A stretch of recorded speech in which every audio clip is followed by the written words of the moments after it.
He's coming back into the UFC after leaving, winning a belt, and coming back. Did you know much about him? Because he debuted during your layoff and left during your layoff, so you never really crossed paths. No, I haven't at all.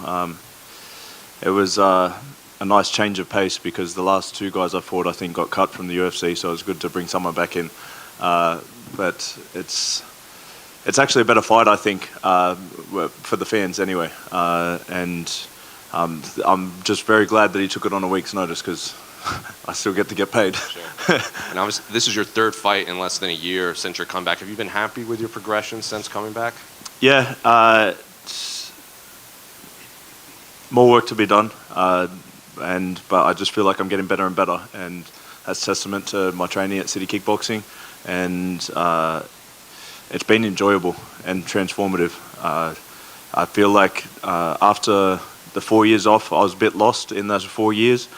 Even coming back, even though from the outside looking in, it looks like it's all happy and everything's going good because I'm winning in a fight, but I hadn't fully transitioned back to being a fighter again and being the person that I love being. So I think now I'm really starting to get into the groove, being back like comfortable with who I am as a fighter, as a father, and now I'm just ready to get after it. So given that, after the fight's over, what does the headline say about your fight when it's done? Next. And then final question for me, your division obviously has a new champion, Jamal Hill. What do you make of his victory, Glover's retirement, and what the future holds? Man, I love Glover, man. Like, it's cool to look up to someone at that age and still beating up the youngsters. So it's obviously sad to see him going out, but Jamal, he's a very sneaky striker. The way he sets up stuff, very interesting. But yeah, that's further down the road for me. I've got plenty of hard fights before that comes up, but it'll be soon. Thank you. Since the comeback to first round finishes, is there kind of pressure to keep that streak going, or is it just something that's kind of materialized on its own when you're out there?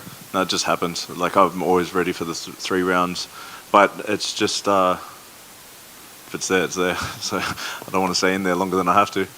You've only been to the decision once in your career, and it was a loss. Does any part of you be like, what would it be like to go all 3 rounds and win and something like that? Like how a fight would unfold in that fashion? Yeah, I'm happy for it to go the 3 rounds, but like I'd rather not go to decision. There's been a couple sketchy decisions, so I'd rather it not be that way. So I'm just, So it's always funner finishing off It's always funner ending the fight early. Good catch. Stop yourself there. Thank you.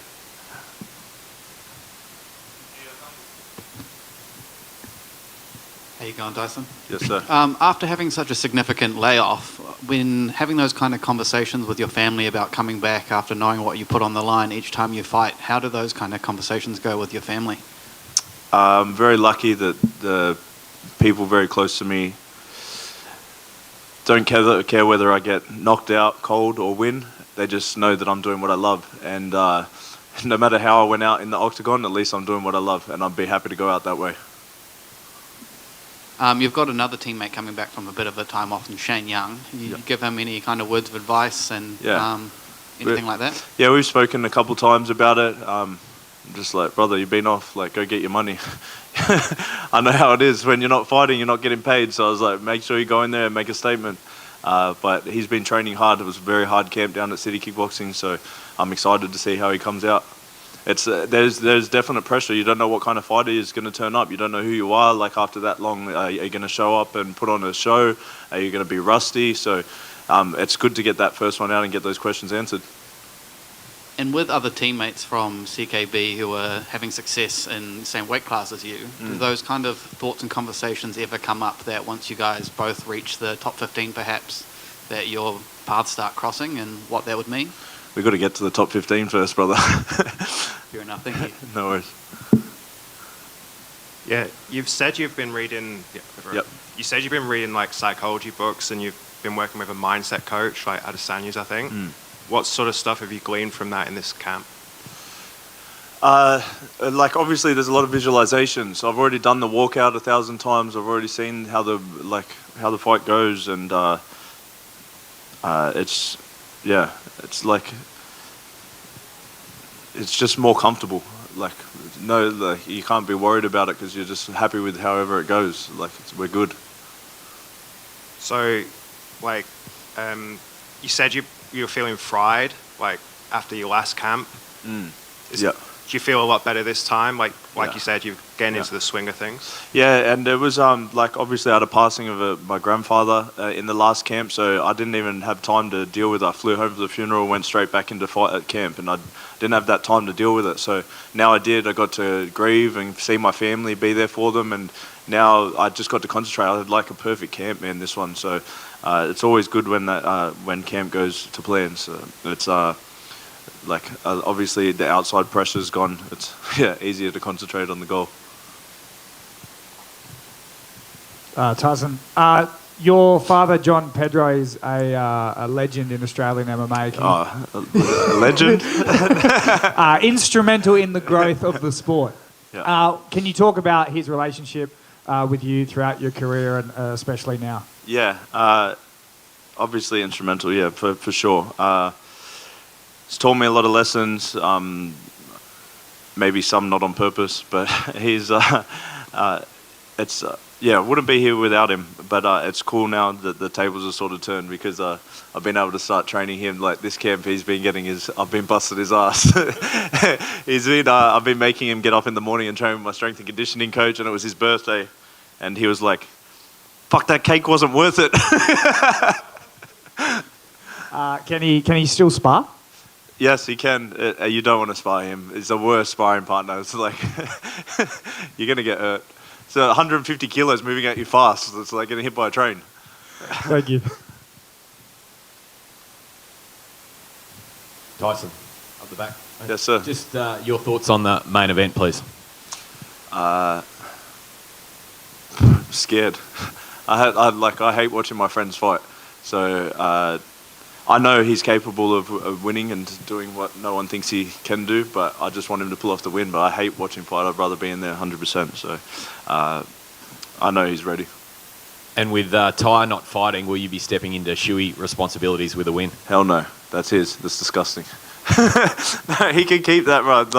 That's not our thing. That's his thing. So keep the shoeys. Even Laura, she tricked me into a shoey, but it was because it was a fresh shoe. But yeah, that's it for me for shoeys. Thanks, mate. Thank you too. Have a good day.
Jimmy, in front right here.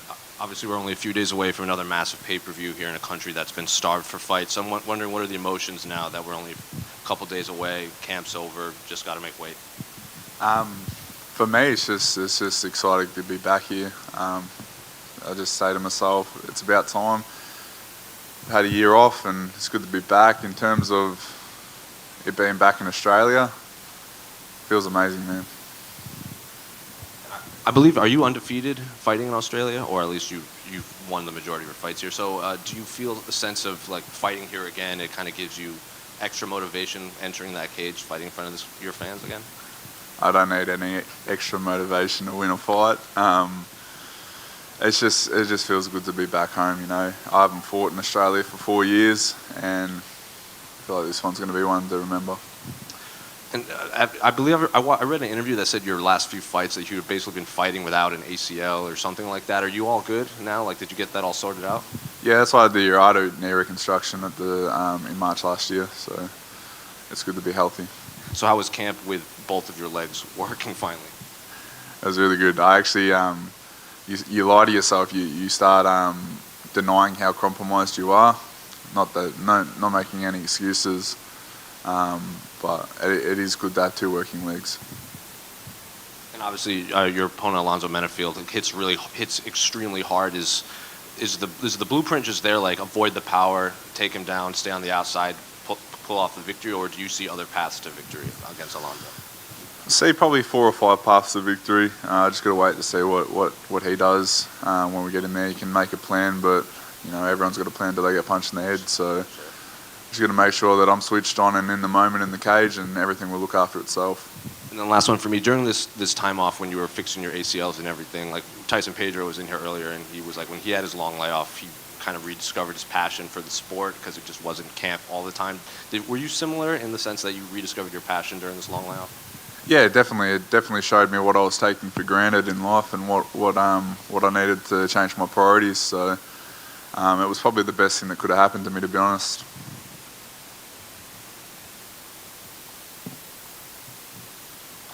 Jimmy, just out of curiosity, man, just over here, what was the hardest part of going through that whole process? Like, ACL surgery, super serious, and obviously, like a lot of fighters, you don't have that certainty that things are going to be the same. I just wonder, like, going into that surgery, what was on your mind? I don't know. I sort of knew it was coming for a while. I was just avoiding the fact that I needed surgery. But then when I had the big injury, it was sort of just like, well, got to get it done now. And it's more of a mental battle than anything, you know. And for me, it was just about showing up every day and making sure that I didn't give up. So I just kept showing up every day and did the rehab, did everything properly. And that was the key for this whole camp, was just to do everything properly. Did you almost wish that you would have got the surgery a little bit earlier? You mentioned how you kind of like lying to yourself for a while. Was there a moment where you're like, man, why didn't I do this earlier? I wouldn't change a thing, honestly, mate. I think everything happens for a reason, and I wouldn't change a thing. I feel like I learnt a lot of lessons from going through all that. Just take us into that. Just a couple of the lessons, something you discovered about yourself. What do you mean? Well, I mean, it's a huge thing to go through. Through the surgery. Yeah, just like the process of like getting your leg back, essentially. Yeah, it was more of a mental battle for me than the rehab looked after itself. I just did what I was told, but I really had to just find myself, like just discover my own identity outside of being a fighter. So that was one of the mental battles that I just had to keep showing up and trusting in myself that I was on the right path.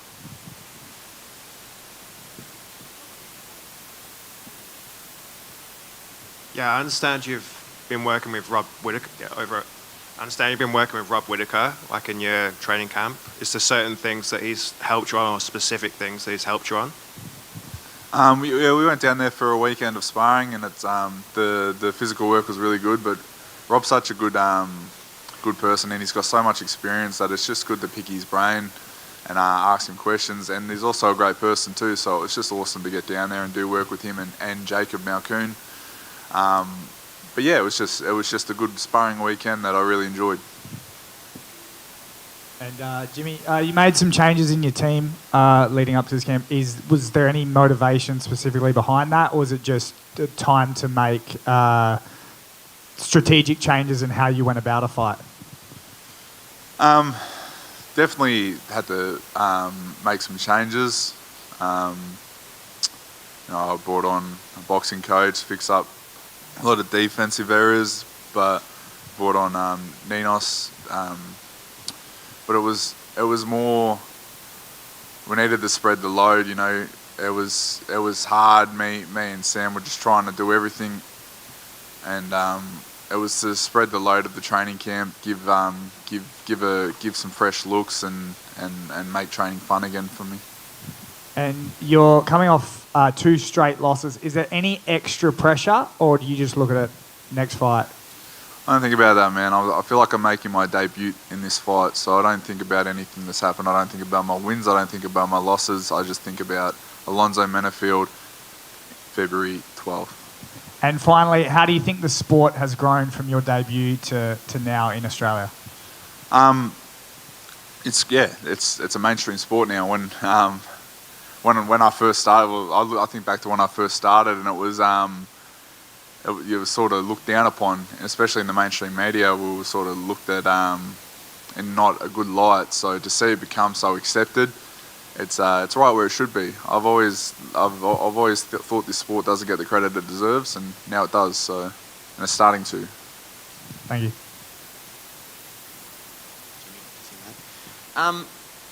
Just going back to recovery before, you're talking, you obviously had a year off. What was it like getting to spend, time with your family, and how important was that for you? Yeah, that was everything, man. Just reconnecting during COVID. I lived by myself. I lived in the van during COVID. I completely disconnected from everyone. I was just by myself in that house every day. And I'm not one for phone calls or anything, so to finally get back and reconnect with my family was I actually get a bit emotional when I think about it. So.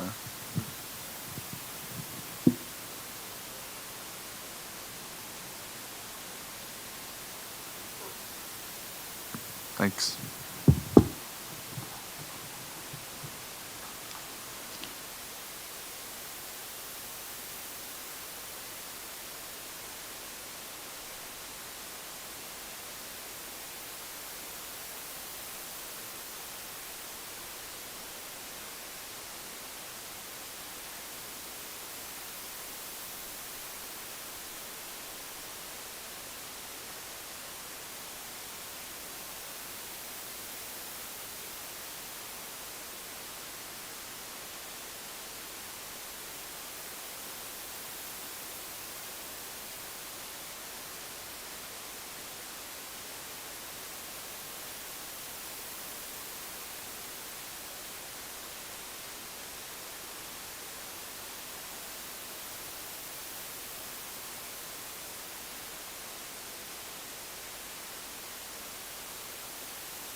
Hello, mates.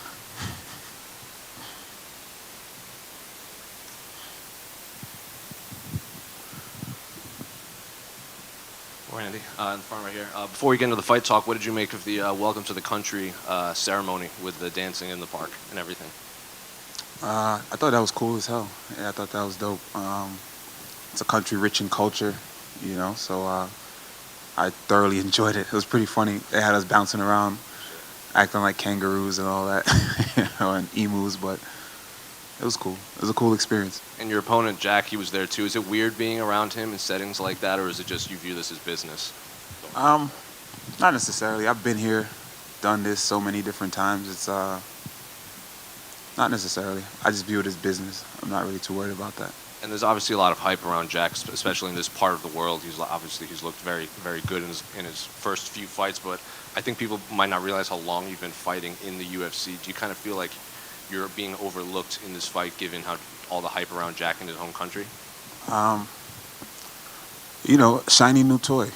That's how I always see it. Shiny new toy. And all the hype is well deserved. He's really good. It's just I am being overlooked. But listen, I've been overlooked my entire career. That's just the nature of my story, I guess. So I don't really look into it too much. I just take it as it is. Another guy that I need to get out of there. It's one of those situations where you got to go and get it if you want it.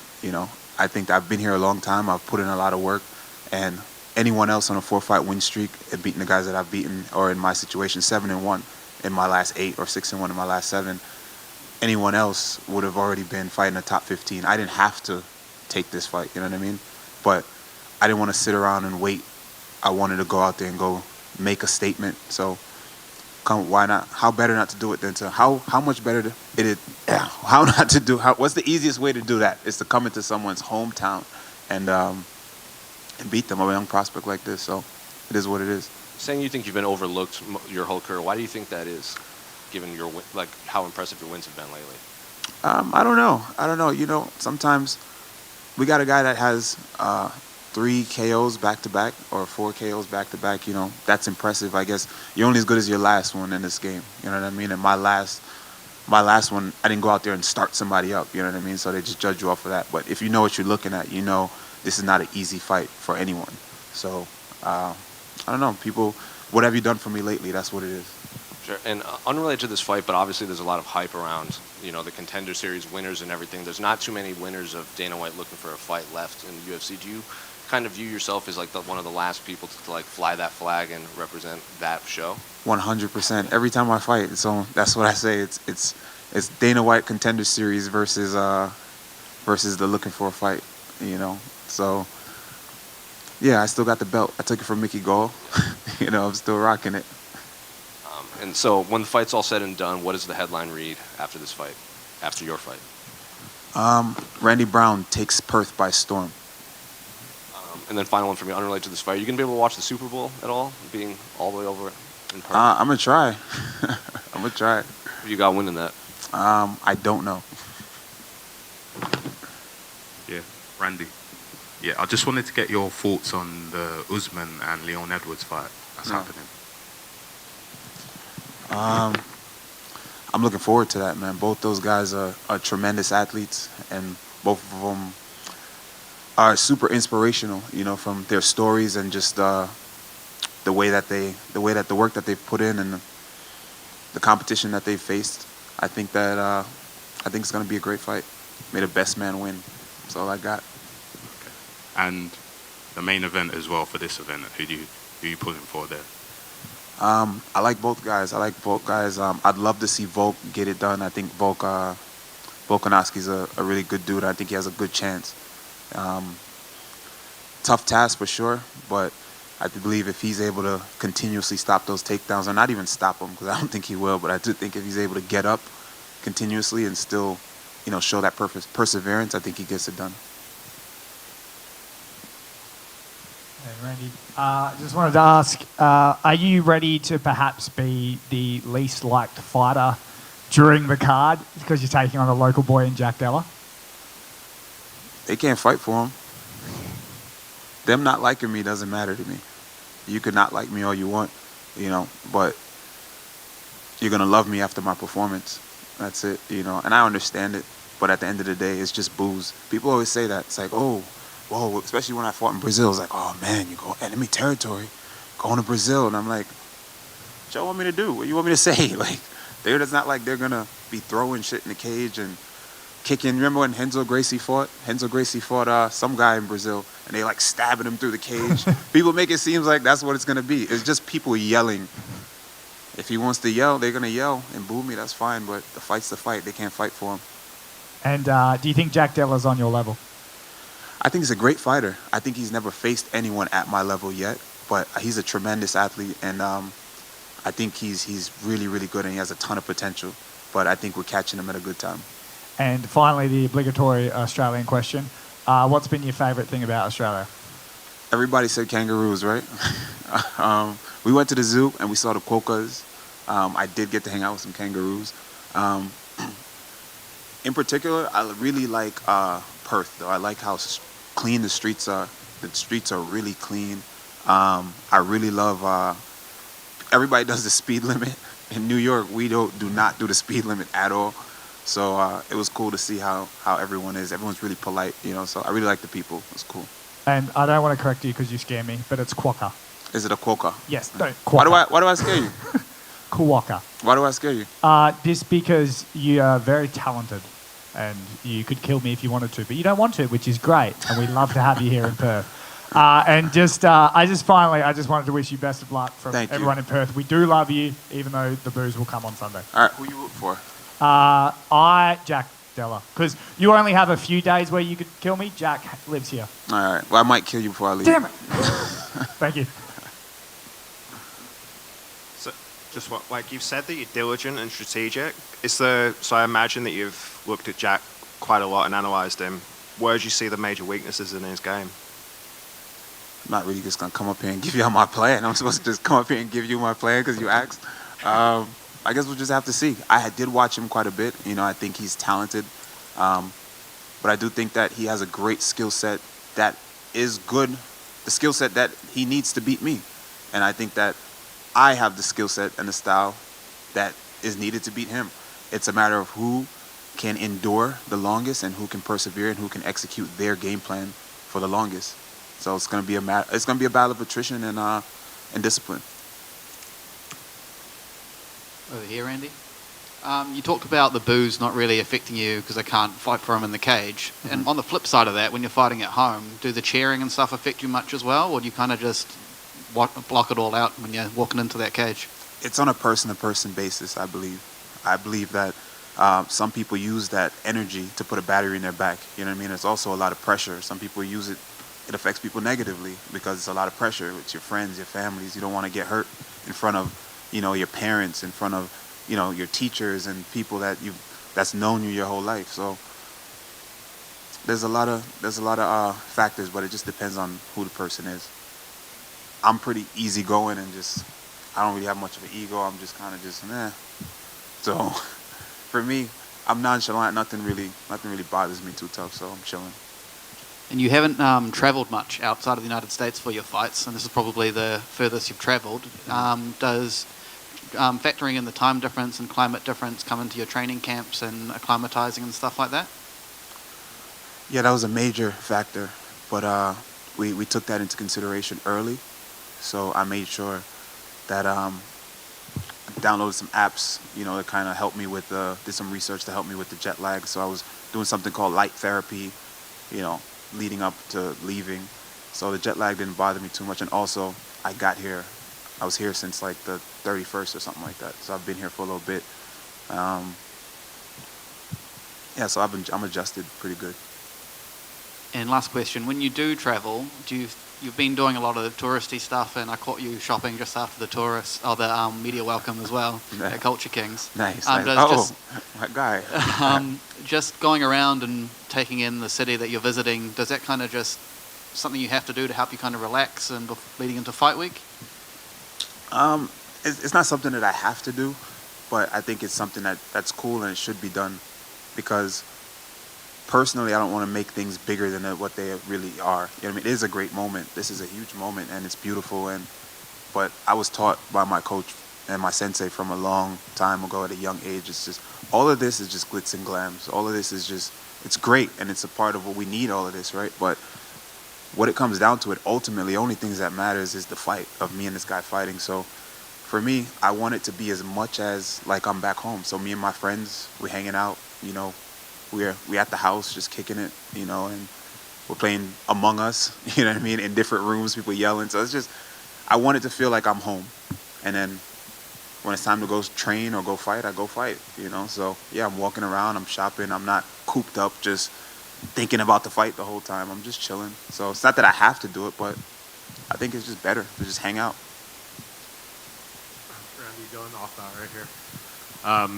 You say focus on the fight, but it's like a big opportunity, right? Like especially tomorrow, you have the press conference, and you'll be out there with the 2 title fights. Like, do you think about maybe this is the first time certain fans will see me on this platform, and like I want to make a good account of myself or make an impression, or do you just go there and be yourself? You can't help but think about that, for sure. For sure, you think about that. And someone like me, I think I'm a showman at heart. I want to go out there and put on great performances. I want people to enjoy my fight.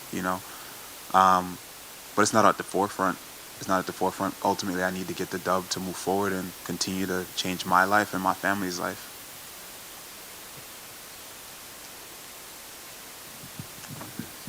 Thank you, guys.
I'll do the toss. You see what I do.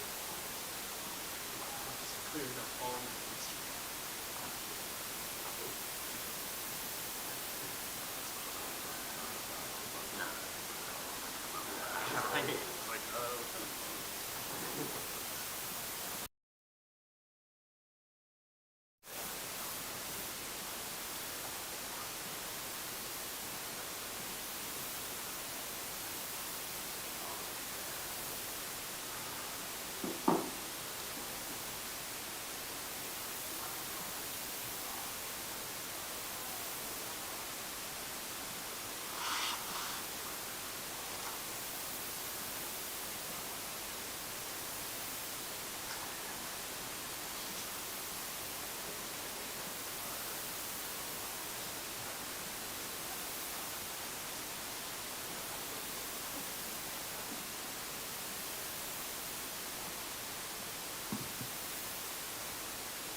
Hey, what's up, guys?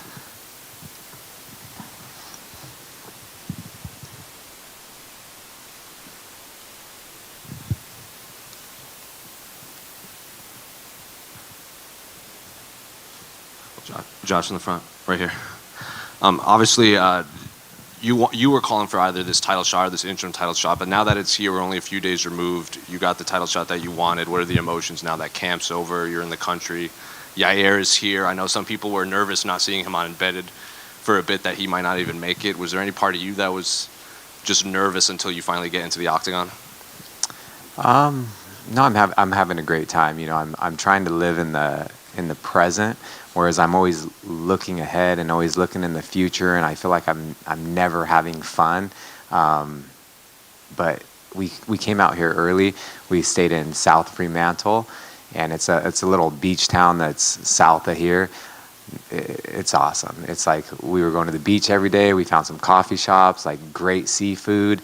The people are nothing but amazing and so kind, and just been trying to take it all in. You know, this reminds me a lot of my UFC debut when I took a fight on a 5-day notice in the Netherlands. I flew across the world to Rotterdam, took it all in, first time really out of the country, and that kicked off my wife and I's, I guess, just travel bug, you know, like becoming obsessed with it. So this reminds me a lot of it, and I'm trying to kind of go back and do similar things. And with Yair, no, I wasn't concerned too much about that. I saw a lot of people saying they were worried about that and the fight wasn't going to happen, but you know, we're all trying to achieve the same thing. So this is such a, you know, important moment for myself, and it just gets me that much closer to my ultimate goal of become the undisputed world champion. So there's nothing that was going to stop me. I said, I don't care who I fight, where I fight, when I fight, I will be there. They don't even have to ask me. You know, I actually just signed the contract the other week just because we were dealing with some other things, and so it's kind of funny. But yeah, no, I was going to be here no matter what. Is that normal to sign the contracts that close to the fight, or is this just it was just a different thing, and we had just some other stuff. But it's kind of funny. Like I just joke with my wife and friends. I'm like, it's not even official yet, but in my eyes it is. And you did mention your ultimate goal is to be the undisputed featherweight champion. Was it important to have this fight on the same card as Alex fighting in the main event, just so, because like he said, he's going to fight the winner. He has no plans of dropping that featherweight belt, but assuming you both win, you're on the same timeline. Was it important to be on the same card as him? Yeah, I didn't really mind. It's just the interim title is such it's a huge accomplishment. So I don't think we needed to fight on the same card because you know, different weights, but it makes for something special because I'm on a historic event, a historic pay-per-view card. You know, pound for pound #1 against pound for pound #2, lightweight versus featherweight champion, and we're co-headlining. It's one of the biggest, you know, I think fights of the year, and who knows? We're going to see how it turns out. But yeah, so it is important to be out here, and but I just have to focus on winning first, and then I'll sit back and tune in for that fight. Well, I'm sure you visualized the moment of the belt being wrapped around your waist here in Perth. Would you be a fighter like when Justin Gaethje won? He threw the belt on the ground, said this isn't real. Or on the flip side, Dustin Poirier, he treated it like he had won the belt because of the journey that it took to get him there. Yeah, I just talked to Bisping and Anik and Cruz in the back about this, and I'm not going to throw it on the ground, but in my eyes, there's only one featherweight champion, and that's Alexander Volkanovski. So this is more like a #1 contender belt. It gives me feedback on how good I am and leads me in the right direction to where I want to go. But I have to get through Yair first in order to do so. So I'm solely focused on him at the moment. So speaking of Yair, what do you make of him as an opponent stylistically? Do you like this matchup? He's incredibly dynamic both on the ground and on his feet. Just what do you make of him as an opponent overall? Yeah, he's a great fighter. You know, he's ranked #2 for a reason. He's one of the best in the world also. So you know, I focus on myself, and you know, even though I have training partners that can't emulate who I'm fighting to the T because everyone's, unique in their own.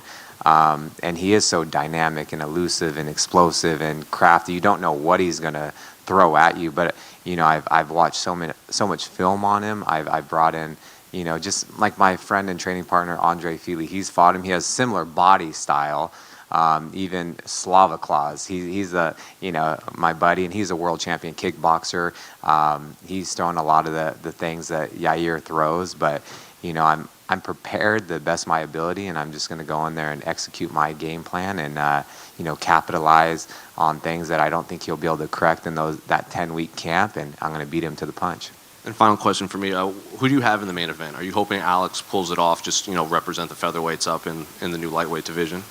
Yeah, it's a tough fight just because they're both of them are so damn good, and I just have to win first, and then of course I'm pulling for Volk because you know how big that fight would be, and it would be massive, and just a featherweight going up and then becoming the double champ.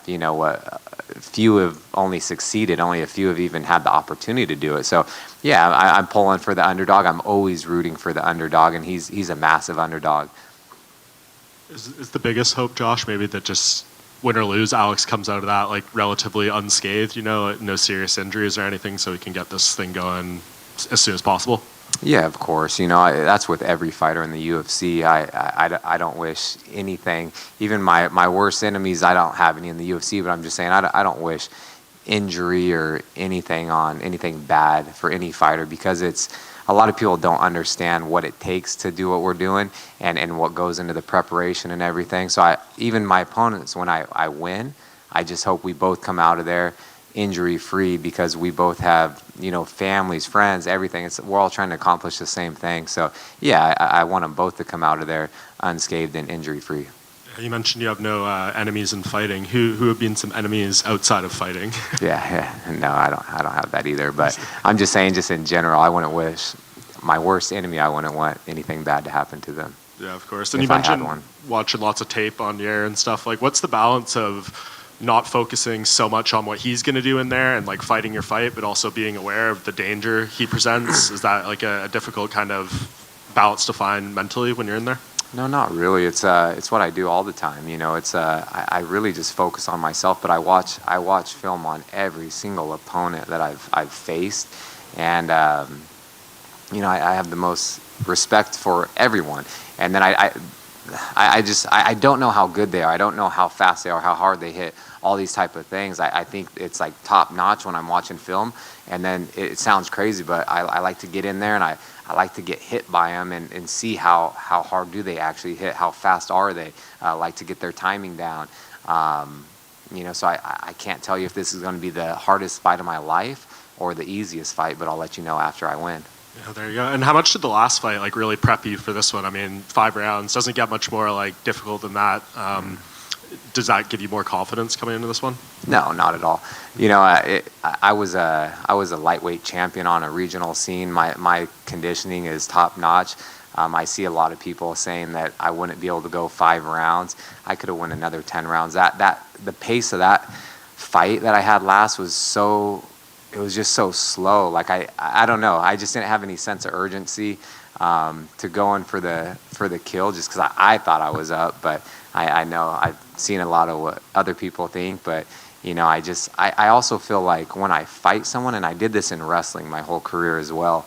I just kind of, and my coaches tell me, like, not that I stoop to anyone's level, or I just fight at like this consistent pace.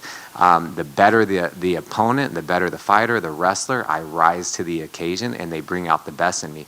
So I'm hoping I get the best Yair Rodriguuez, and it'll bring out the best in me, and I'll show you guys how great I am. You mentioned the last fight and like kind of the talk around the decision. Was that difficult for you at all to like get over in the aftermath, or once you knew you were getting this fight, it's like, well, it doesn't really matter?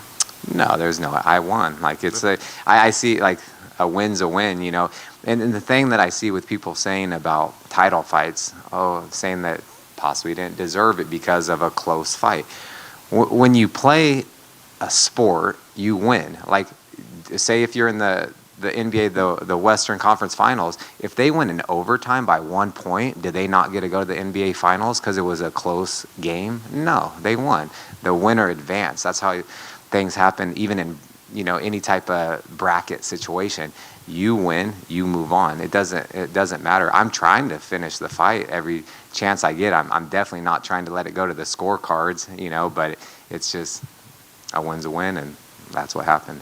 Yeah, is that kind of maybe the negative double standard of MMA fans a little bit? They want this meritocracy, and but it seems like it's selective on who they want it for. I guess, and it does. Everyone's entitled to their own opinion, so it really doesn't affect me. Look where I am. There you go. Hey Josh, just quickly, what do you think of Alex daring to be great and taking on this challenge of Islam? I think it's great. He's earned it. A lot of times when they were talking about he may not be able to go up, or possibly Dana didn't want him to, or whatnot. It's like he's undefeated in the UFC, the featherweight champion. He's beat some of the legends and goats of the division, pound for pound #1. He's earned it. Let the guy do whatever the hell he wants.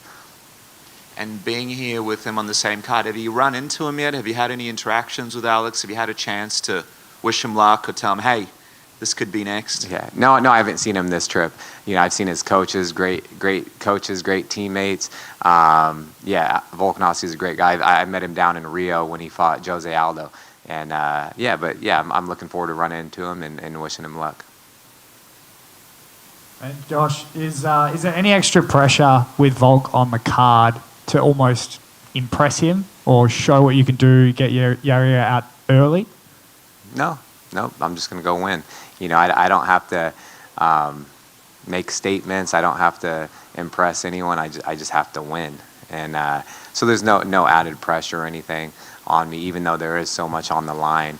It's just another fight, another opponent in front of me. And it's like I'm just how I always am, just calm, cool, and relaxed. So I'm looking forward to Sunday afternoon, though. Is fighting on a Sunday going to feel any different for you? Is that come into your training at all? No, I don't think it's going to affect me or bother me at all. I've been training around the afternoons, just in general back home, and we came out here early, acclimated. I think I'm actually going to like it more, just because when we fight at night and we're in Vegas or in the States and later in the card and we're fighting at like 9 or beyond, I'm super tired, so I'm just like backstage, like laying on the mats trying to take a nap, and then it's like they're like, you're up next. I'm like, shit, okay, I gotta somewhat pump myself up. And was there any specific reason you chose Champions Gym to get ready at? Yeah, so one of our good friends, Tess, she's actually from Perth, and Champions Gym, it's her brother. Her older brother owns those gyms, and so they're nothing but welcoming and showed us so much hospitality. And we're going to go to her father's gym this afternoon. He owns a Muay Thai gym in Perth, and he brought Muay Thai to Australia. That's why it's here. Awesome, thank you. Mm-hmm. Josh, two more quick ones. On Instagram, you wrote when Wall decides to sponsor your balls for this fight. So how did that sponsorship come about? Yeah, so I think it's just, you guys know Wall. Like I use their products forever. I've used the balding clippers, and they came out with Wall Manscaper. So it's a direct competitor with Manscaped. And I think just playing off of the whole thing, they want me to be the face of that. And, we're going down under, below the belt type of things. It couldn't be any better. So it's been nothing but amazing. Wall has been like welcoming, and I did all those little shoots with them and commercials, and that was fun. And it's just, we're just having a good time. And you guys can go to joshemmett.com if you guys want to get yourself one. So that coffee that you used on Instagram, sponsor my balls, that was your idea, and that wasn't Wall coming to you and be like, hey, what do you think of this? No, it wasn't my idea. It was I can't take the credit for that, but it was definitely all them. And then final one, what do you make of the two featherweight fights announced between Arnold Allen, Max Holloway, and the other one escapes? That one's the big one, obviously. Yeah, no, I think it's going to be a great fight. You know what I mean? I'm excited for it. I'm a fight fan. That's kind of what got me into the sport back in the day when I was back in '99. You guys can do the math how old I am, but I was watching the pay-per-view events back then when there was only a few a year, and I'm a fan of the sport. I watch every card if I can. How you going, Josh? Great. Just going back to the end of the Max Holloway-Volkanovski trilogy, there was 3 names kind of thrown around in contention for who's going to fight next, yourself among them. With this fight, it probably could have gone the other way where Allen was fighting Rodriguez instead. How would you have felt if that had gone? Would you have felt cheated? Or then knowing that he got the Max Holloway fight, would you have kind of been, oh, it kind of worked out in the end sort of thing? No, I thought I was like the clear choice. You know, if you look at my win record, the streak I'm on, the actual opponents I beat in the top 10, top 5, I thought for sure I was next. You know, and then I know Allen and Yair were thrown in the mix, and you know, it is kind of what it is. So I don't really. Who knows what would happen? I guess it would have to happen a different way for me to feel any type of emotion. Thank you. All right, thanks, guys. I will see you guys Sunday afternoon.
Hello?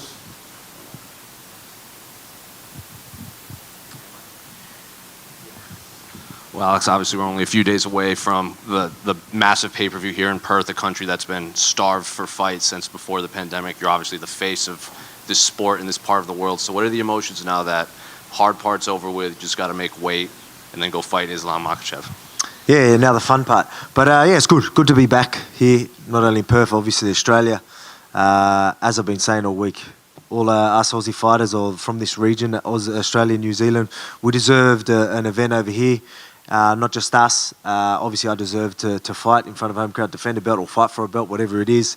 And then you've got the fans who deserve an event here and having their local fighters fighting here too. And obviously the rest of the card is stacked with these Australian fighters too. Are a lot of them kind of viewing you as like the guy that will take this sport into the next level here in Australia now that they can come back after the pandemic? Oh man, it's obviously good for them to, I'm sure they all believe in their skills. They've seen it, yeah. They've seen us go to the top. They've seen us get the belts.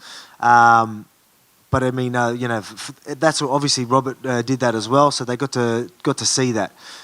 Which is always going to be motivating and, this can be done, even from a small gym or wherever you are.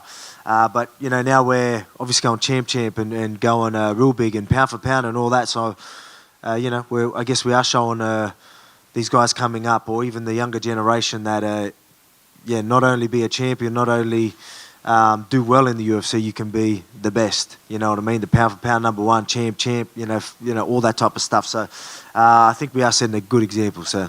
That's good. You mentioned the pound for pound thing. You're number one, he's number two. Do you view him as the true number 2 pound for pound fighter in the world, or is it just something the voters gave him that? Do you view him as the second best fighter in the world?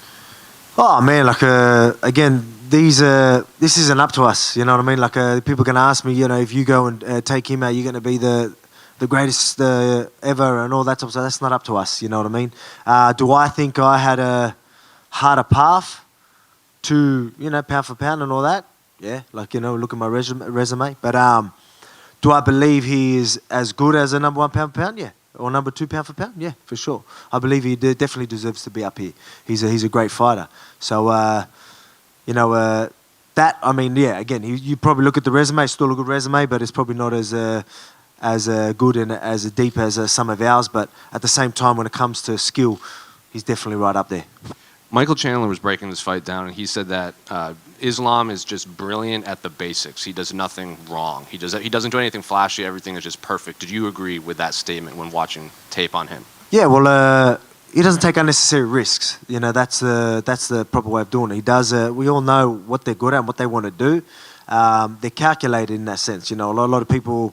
Obviously you're seeing some people saying that he can strike. It's underrated, but then you're seeing a lot of people that say. It's not good, but I mean, it is calculated. That's something that he does very well. He doesn't overcommit too much. He does sometimes, but he doesn't. He will fight on the back foot and wait for the right time to shoot and things like that. His distance game isn't too bad. So little things like that he does well. Like I said, he's calculated. What exactly did Chandler say? He was saying brilliant at the basics. At the basics. Yeah. I guess so, but. I don't know about that. I think he's just more calculated. That's probably an unnecessary risk. I think that's what he's probably better at. Do you feel a sense that you need to represent Australian wrestling against him, considering everything he said about how Aussies don't have wrestling? Yeah, for sure. You know what I mean? Coming to my country and say we don't have wrestling? Yeah, all right. Well, I'm going to have to do something about that. So how do you see the fight? Shooting doubles from the get-go. So how do you see this fight playing out? He says once you feel his power, he is very confident he can knock you out in that octagon. I just told you he's a very calculated fighter. He doesn't take unnecessary risks. Him coming looking for a knockout, that's an unnecessary risk. He won't be doing that. And final one for me, what do you make of the UFC announcing that Conor McGregor and Michael Chandler will be the coaches of the Ultimate Fighter this year? Yeah, I think it's good. Obviously, it's always good to have Conor coming back to the sport. Brings a lot of eyes here, It's and that'll be a fun fight as well. You know what I mean? And it's I think it's clever for both of them. Clever for Conor because he can go and fight, and that's they're both powerful dudes. Obviously, it's a winnable fight because they're just going to go for it. So it's going to be entertaining. But I mean, that just puts Conor right back in the conversations, for the belt and all that type of stuff. And for people to say, he wouldn't deserve it, and there's no way they're going to do that.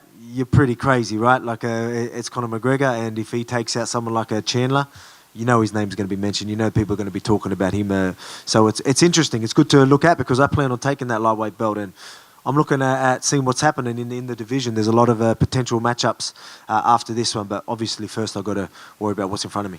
You also said you do plan on going back to featherweight and fighting the winner of the co-main event. How do you see that fight playing out? I'm 50-50 on it. I think they're Obviously, both are great fighters, and it just depends who turns up on the night with the right game plan. I think, again, I'm 50-50 on it. I don't know. So I might know from 1 minute in the fight, but obviously, I think it's going to be a fun fight, you know what I mean? And, good. I'm just glad it's happening. It's going to give me a pretty clear guy who's next. So when I go back down, so it's good because I want to be active, right? So line these next guys up for me because I want to have a very busy year. Alex, just to go back to the car thing, it seems like that fight's going to be at 170 though, and I guess that's where people are maybe debating. Could he even make 155 now is one question, and if it's at 170, maybe that's where the argument of would he deserve it at 155 would come in. What would be your response to that, I guess? It's at the end of the day, it's it is Conor McGregor, and when you pull on those types of numbers, and you got to remember he is always taking on the good guys as well, like the good fighters.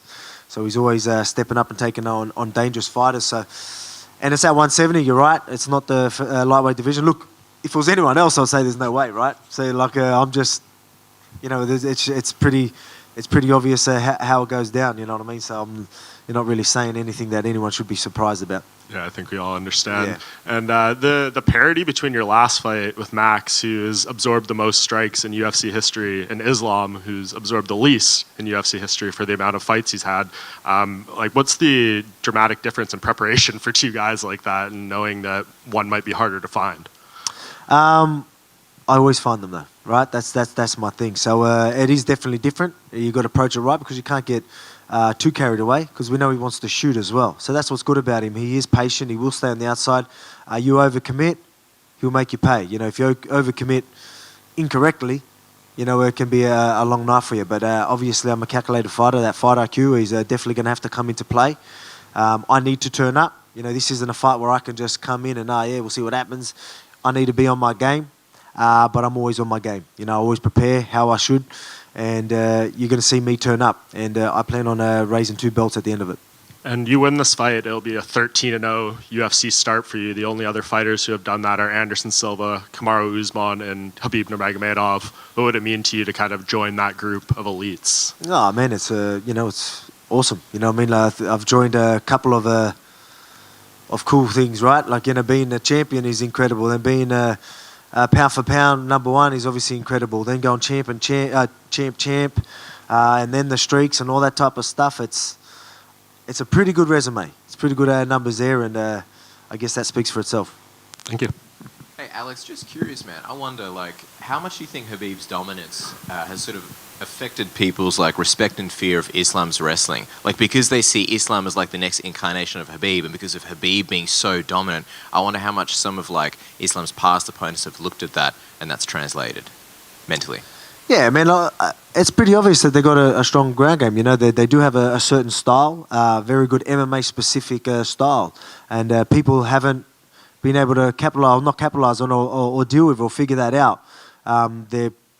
You got to train how you meant it. You got to prepare for these guys properly. Because again, if you're just going to go there and just think you can just do anything you do in a jiu-jitsu room, you need to change it up. You need to study these guys, study their movements, details. I don't think. I could be wrong, but I don't think other teams or other fighters did enough of that. But we always do that. We always, game plan properly, prepare properly, and always prepare for the worst. So no matter what happens in there, I'm not going to be shocked. I'm not going to be puzzled. You know what I mean? I'm going to be going for it the whole time. And again, if there's anyone for a job to figure any puzzle out, I'm the man. I truly do believe that, and I get to show that on Sunday. I wonder, what, if anything, has Dan Hooker said to you about Islam, just his strength and just what it was like being in there, if anything surprised him? I haven't really had that conversation with him, to be honest. I haven't. Obviously, he got caught. We got Islam did a great job of catching the leg as he went on top and then got into a dominant position and got there. There's not much you can really do about that. Obviously, again, we know Islam's good. I haven't really had that conversation, to be honest with you. But again, I got a lot shorter arms, so I'm a lot harder to Kimura. Even though your arms are longer than his, I wonder. Yeah, though, it's actually in the countdown. I'm short with long arms. Yeah, my bad. In the countdown, you mentioned how your whole life you've been dealing with stocky arms. Yeah, that's what I'm looking at.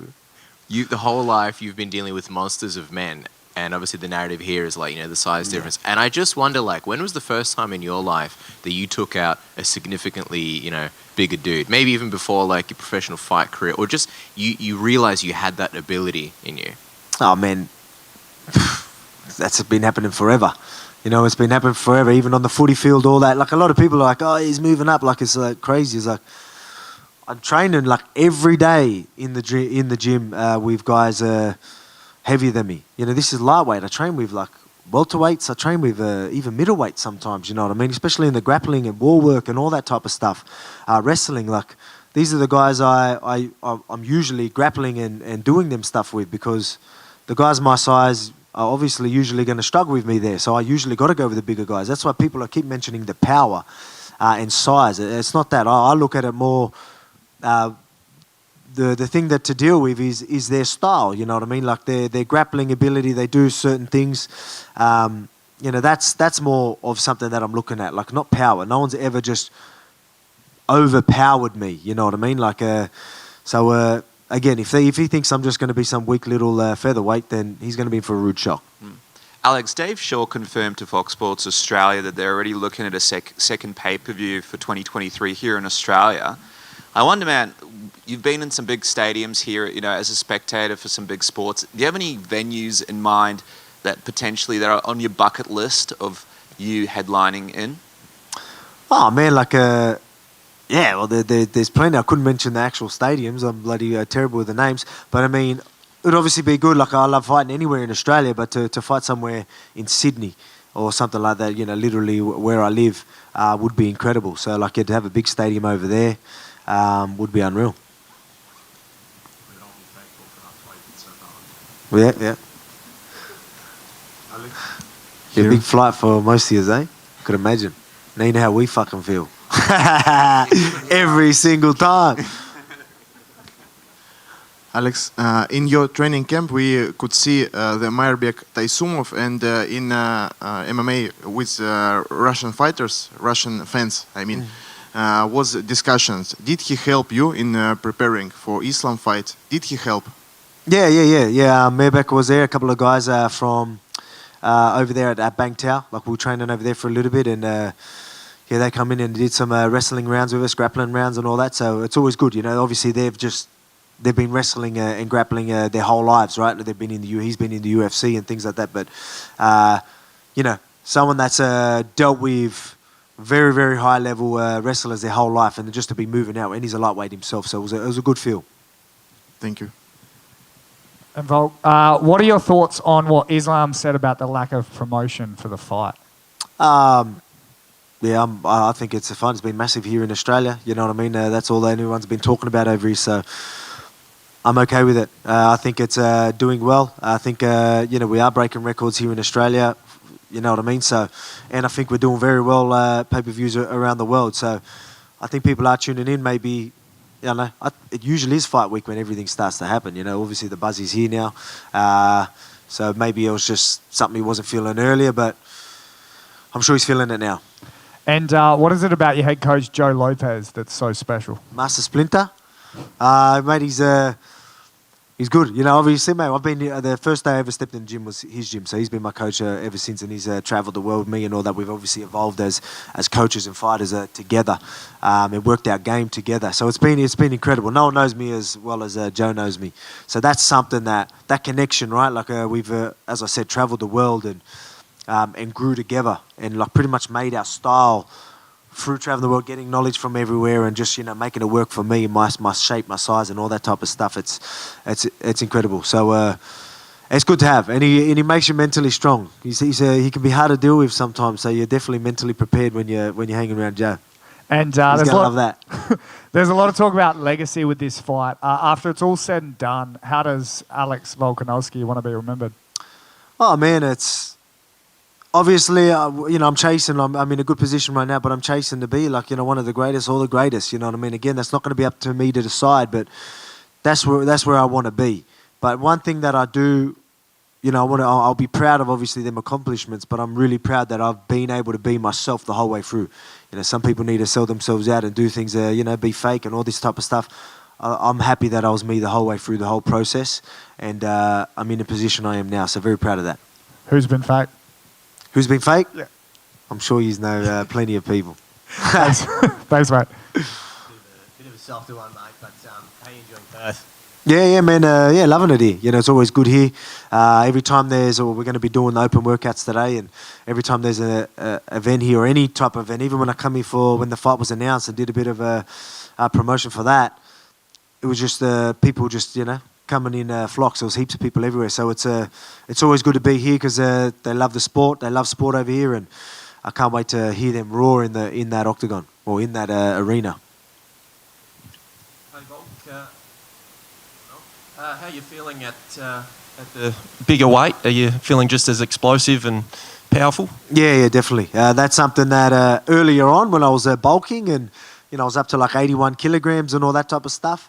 Obviously, I was very strong, but I mean, I wasn't really happy with that movement. So as soon as but we needed to do that. That was a part of the process. We started bringing it down, and each kilo, each pound that come down, I just got faster, sharper, and now I'm at the, obviously the last couple of weeks have just been, last few weeks have just been absolutely perfect.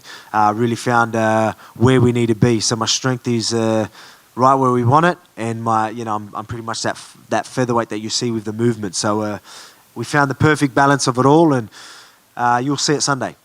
Are you sick of eating? I was. Now, you know what? It's funny, man. You'll be surprised with the like a bulking. You end up getting like a what would you call it? Like a food disorder. Like you end up starting to hate food, man. It's crazy. So fight week ain't that bad because I don't care about food right now. And finally, what's it like being Alexander the Great, Volkanovski, pound for pound #1, and being a dad at the same time? Yeah, it's awesome. Like, obviously, that's why I do it. I want to be able to provide for my family, be successful. So it's fine. The good thing about me is I can literally go here, do this fight of this magnitude, raise 2 belts, everyone go absolutely crazy, go home, and then I'm just dad. You know what I mean? I'm grounded. I'm back where I was, and that's something I'm very proud of as well. Like I said, I'm just always going to be me, and through this whole process. So very, very proud of that. But Alexander the Great's good, but we're going for Alexander the Greatest. Alex, down there, you mentioned about guys being fake and stuff. I'm curious, if the UFC came to you and said, we want you to coach the Ultimate Fighter, who would the guy you'd least like to be around for 6 weeks be? Least be around. I mean, I wouldn't mind the fakeness, right? Again, I can deal with things pretty good. I'm pretty chill. I laugh everything off, so I'm okay. I can deal with anything. So in that situation, obviously I'm prepared to put up with some shit. So it won't matter who's doing it with me. But who would be? Obviously, your Conor McGregor's would be fun. Obviously Colby Covington doesn't make sense. But I mean, like guys like that would probably be fun. It's probably the only time you would really want to really put up with them is probably on a show like that. Have a bit of fun with it. Cejudo, yeah, that could be fun as well. Yeah. Alex, this is sit here. Oh yeah.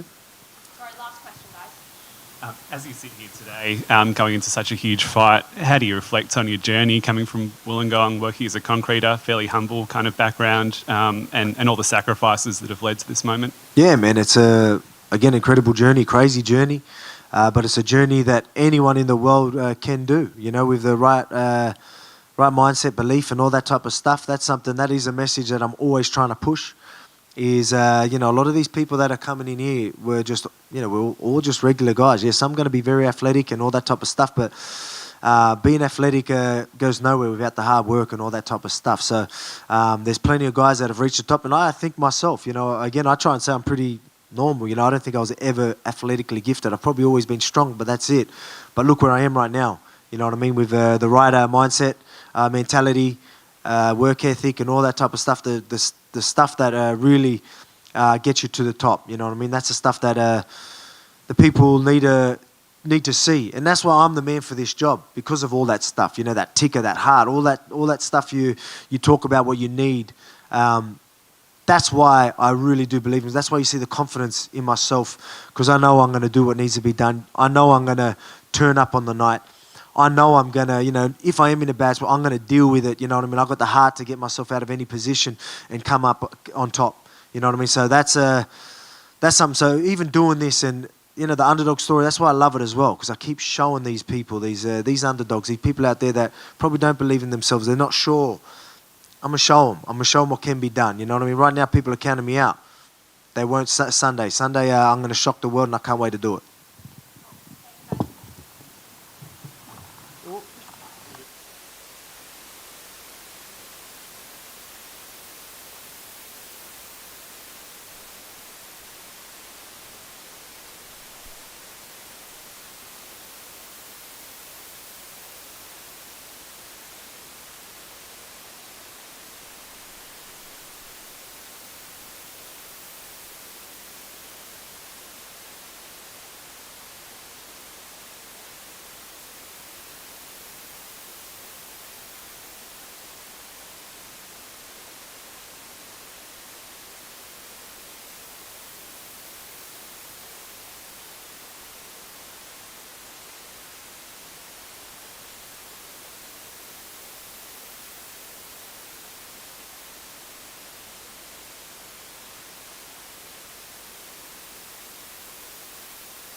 What's up? What's up?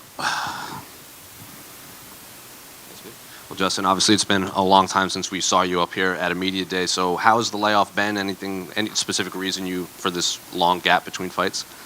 Yeah, I had a couple of major surgeries last year that I had to attend to. Couldn't even get through a training session, So, yeah, last year I got some surgery on my leg and had to spend the remainder of the year doing rehab. It was a blessing in disguise, I got another son now, and got to spend time with my baby, and then I got to coach my younger brother, which was an experience in that. So now it's been good. Were these injuries that had been lingering for a long time, or were they just freak injuries that happened all at once? No, it was one of those wear and tear ones, and then it was just at the end of it, it finally gave way, kind of thing. So now I'm happy I got it done. It was still early in my career, kind of thing. So for the longevity of my career, I had to do the smart thing. And well, you're coming back to a massive pay-per-view here in Perth. You're part of the world. So what are the emotions now that camp's out of the way? You just have to fight in your home country. Yeah, man, that's just blessed. My specialist said that I wouldn't be ready till a bit later this year. And then I heard that there was going to be a card in Perth, so I really knuckled down on the rehab to get into the right shape for this fight. Because I wanted my sons to come and watch me fight because it's nice and close to home. Now I get to have my family here to watch, man. It's the best thing. Did you feel there was unfinished business in Australia, given how the last time you fought here? 100%. This was redemption, man. It's something I wanted to chase. Coming back and getting this W in front of my family. The last time they had to watch me lose. This time they're going to watch me win. Then you're facing Parker Porter, a unique career where he's actually been fighting longer than you, but you've been in the UFC longer than him. So what do you make of him as an opponent? Yeah, I know he's a game opponent. Wants to come forward and bring the action. He's like a bull type fighter, and so am I. So I think this is why they put us on the main card. Especially myself, being the exciting fighter I am. It's fireworks or nothing.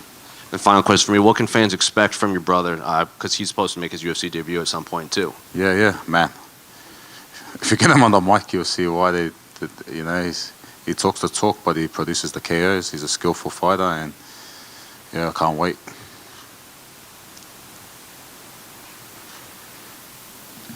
How you going, Justin? Haven't seen you since high school. I hope you've been well.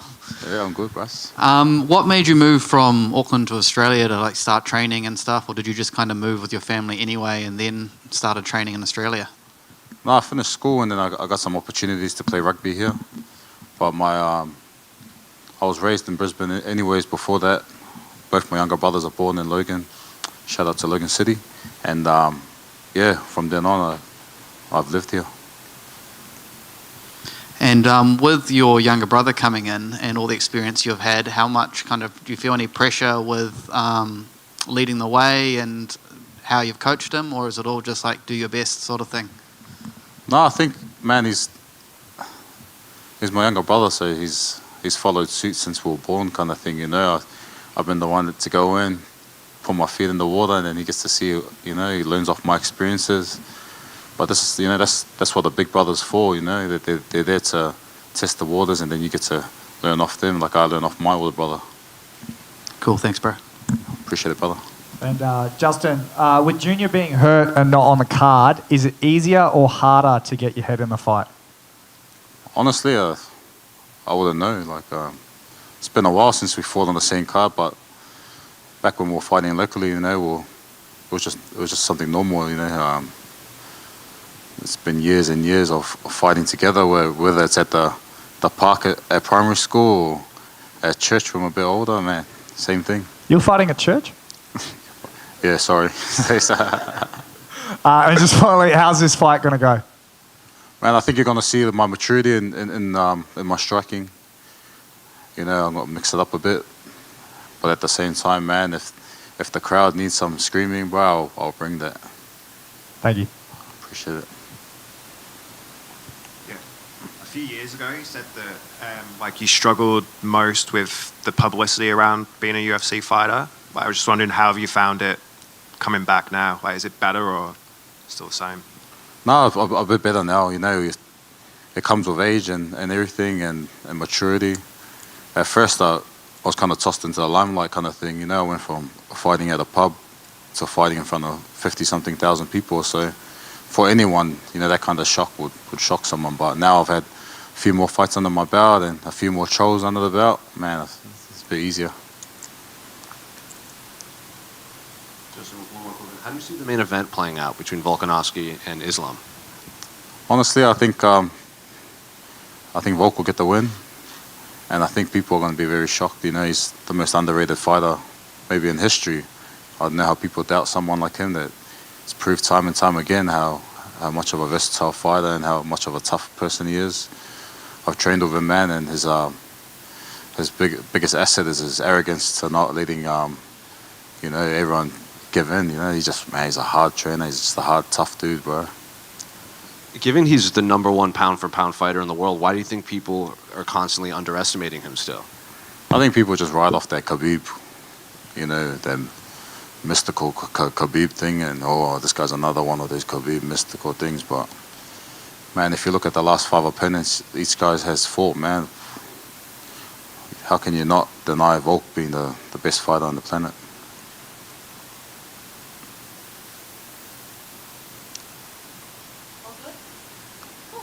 Easy. Appreciate it, guys.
Jamie in the front right here. Obviously, only a few days away from a massive pay-per-view here in Down Under, a country that's been starved for a big event. So, what are the emotions now that camp's over with, and all you got to do is make weight and go fight in a sold-out arena?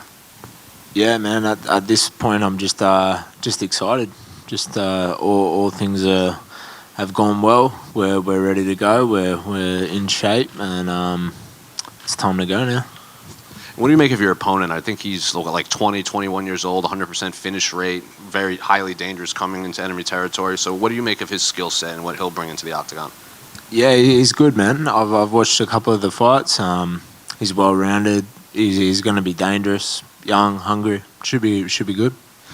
I've spoken with some fighters in the past, and they say it's dangerous to have that high of a finish rate and have that many wins and be that young entering the UFC because maybe you still feel like you're invincible before facing the veterans. Do you agree with that statement that maybe these young guys coming in like this, it's maybe a mistake to kind of feed into your own hype like that? Yeah, I remember that feeling. I was 9-0, and when I fought Alex Volkanovski, and I ran into a brick wall there. And I'd say this weekend will be similar. He's super dangerous. The dangerous thing about someone who hasn't lost a fight is they've got that self-belief that every single fight's going to go that way.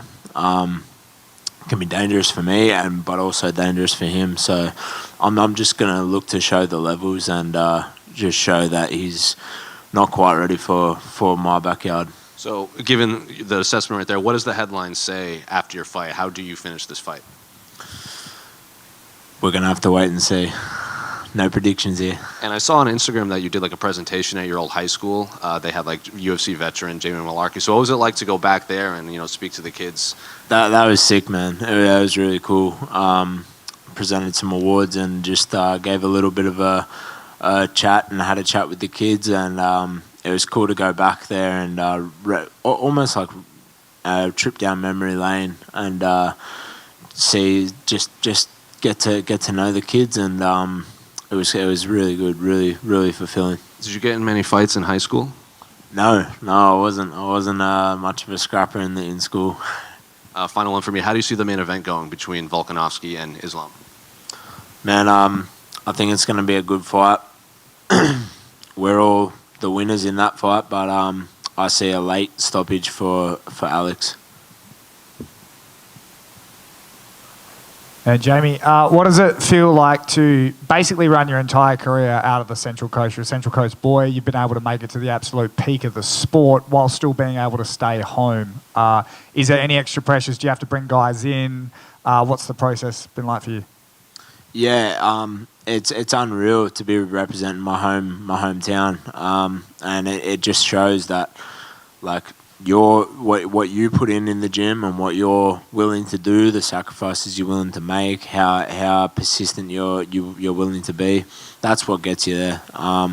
That's what I've done my whole career. I've just stuck at it, and yeah, it feels good. Now, you fought in Vegas, Abu Dhabi, Melbourne. You're gearing up for Perth. Does where you fight impact you getting ready at all, and do you have a preference? Preference is always to be at home. It's just smoother, more mellow. I think that the jet lag is just another obstacle that you have to deal with when you're fighting away from home.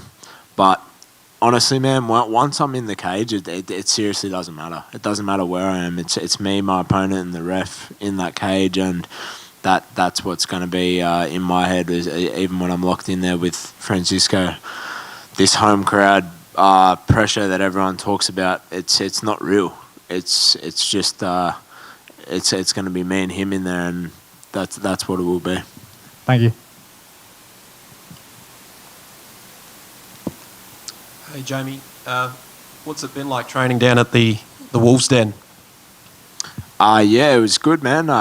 Got down to Wolves Den for a day at the start of the week, and yeah, awesome gym, awesome facility.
Josh, obviously we're only a few days away from a massive pay-per-view here done under a country that's been starved for another massive event like this. So what are the emotions now that after years of, fighting in Abu Dhabi and Singapore and all this, you're back here fighting in Australia? Yeah, it's awesome, to be back here in Australia, to be able to fight in front of my friends, my family, just the home crowd in general. Yeah, super exciting. Yeah, I'm feeling all the emotions. Nervous, excited, anxious, happy, all the right emotions. But yeah, it's definitely something special, something to tick off the bucket list. So for sure, yeah, this is awesome. I love it. Have you had to? Was there any moment in camp that you maybe had to pull back the emotions, like you said, and just remind yourself this is just another fight, or do you allow those emotions of fighting in front of your friends and family to creep into your mind a lot? It's usually the other way around. I'm usually just always reminding myself that it's a fight, but then also I have to remind myself that it's it's a big event, and I'm able to fight alongside a lot of the Aussies, the guys that that I sort of aspire to be like those guys, So, and to see such a historic event with Volk going for champ status, so it's it's a historic event, and just to be a part of it all is again it's so good. It is amazing. And before your last fight at Media Day, your prediction was fight of the night. You guys put on a pretty back and forth war like that. So against Melsick, what are you expecting? And I expect the same, to be honest. I feel like the matchmakers are just putting me with exciting fights, and I don't blame him. If I was a fan, I'd be interested in this fight too. So I do predict it to be exciting, or whichever way it goes, whether it's a first round finish. Obviously, I envision myself getting my hand raised, but I do expect it's going to be exciting, depending on which Melsick shows up. And then final one for me, how do you see the main and co-main event going? Obviously, Alex going up to lightweight to fight Islam, and then Yair is fighting Josh Emmett for the interim title at featherweight. Man, I like that Yair and Josh Emmett fight. I think it's getting overlooked just because of how big Volkanovski and Islam is. I think it's going to be a very competitive match with Josh Emmett and Yair. I think, if Yair can keep it at distance and be able to use his kicks and keep it at distance, I think he walks away with this one. But with Josh Emmett's power, you just never know. He touches you once, you go to sleep, and you've seen it when he's knocked out Lamas and he's knocked out Michael Johnson. He's got that power, that one-touch power. And how do you see the main event going between Alex and Islam? Oh, now this one's a very interesting one that I'm very excited to watch. I do think Islam gets the fight to the ground. I just don't see him holding down Volk. And I do see Islam having problems on the feet with him, footwork-wise, speed-wise, technique-wise. And then I just see Islam getting tired from trying to work so hard to get the takedown, but not be able to rest, and Volk just taking over in the later rounds. And plus, I'm biased. I have to ask, given those two breakdowns, do you watch a lot of tape on just people in general? Because that was a good breakdown right there. Yeah, I think a lot of you guys forget that I'm, as much as I'm a UFC fighter, I was a UFC fan before I became a UFC fighter. So I love the UFC. I watch all fights, So yeah, I'm a big fan. I do my own breakdowns and stuff, and yeah, I envision also different fights, how they play out, and yeah, I'm a fan. So I have my own my opinions on stuff. So, and coming from fighting as well, it's also very interesting to see these sort of matchups as well.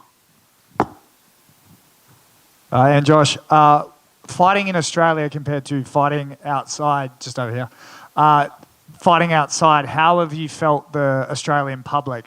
Do you get more people aware of your career because there is a card in Australia as opposed to when you have fights overseas? How's that reception been? Yeah, I feel like when the UFC's come to Australia, when it got announced that it's coming to Australia, I do feel like a lot of the fighters, not only myself, had been getting a bit more attention, and I do feel like the Australian community in general is getting behind us a bit more, and there's more eyes on us. So yeah. And fight announced between Jalen Turner and fellow Anzac Dan Hooker. Jalen Turner's taken on Malarkey, yourself, Callum Potter, Brad Riddell. He seems to have a problem with Anzacs. Do you have any advice for Dan Hooker? Man, that's an exciting fight, but I'm pretty sure I just seen that Dan broke his hand. Dan broke his hand. So that would have been an amazing fight. I feel like Jalen must have something against us Anzacs, but yeah, he did all of us dirty, didn't he? But yeah. Thank you. Hey Josh, just on your career, man, obviously you had a little bit of a rocky start when you first got into the UFC. You're a young dude, you had a good run before coming here. Now you've got these couple of wins. Take us into sort of your mindset, where you feel you're at in your journey right now, and I guess what you learned from the start of your run here. I think when I made my debut and I fought Jalen upper weight division, short notice, everything was just sort of like a whirlwind. Everything happened so quick, and I just, it was just sort of like, I can't believe I'm in the UFC. Oh my God, I can't believe I'm standing across the cage from Jalen Turner. Oh my God, I lost. So it was a bit like all over the place. So I didn't really get disheartened with that performance, but as I got more fights in the UFC, I just feel like I'm getting more comfortable, doing even this stuff, being in front of you guys, being in front of the cameras, all the lights, doing the interviews, training full time. I just feel like I'm getting more and more comfortable with everything, and I just feel like it's kind of showing through my performances in the cage. So, the more comfortable I get doing all this stuff, traveling, fighting in different places, dealing with the media, dealing with the fight week, dealing with the weight cut, it's all becoming more natural, and I feel like I'm just starting to get into my stride now. And I know you mentioned you're a big fan, and you were a fan before you got here. Who's your person that you were watching back in the day that stands out to you? The featherweight goat, Jose Aldo. So he was the guy that I've always was like, yeah, that's the guy. He's always been exciting. WEC days, double flying knee knockouts. His wars with Kenny Florian and Mark Hominick. Those were the fights that really, he's the man.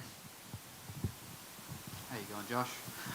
Keeping your fan hat on, I know probably career progression-wise, the goal is to get on the main card and then title shots and all that sort of stuff. But fighting in the earlier cards, you kind of get to do your thing and then you get to enjoy the rest of the event. You kind of look at it that kind of way when you're coming up to fights like these?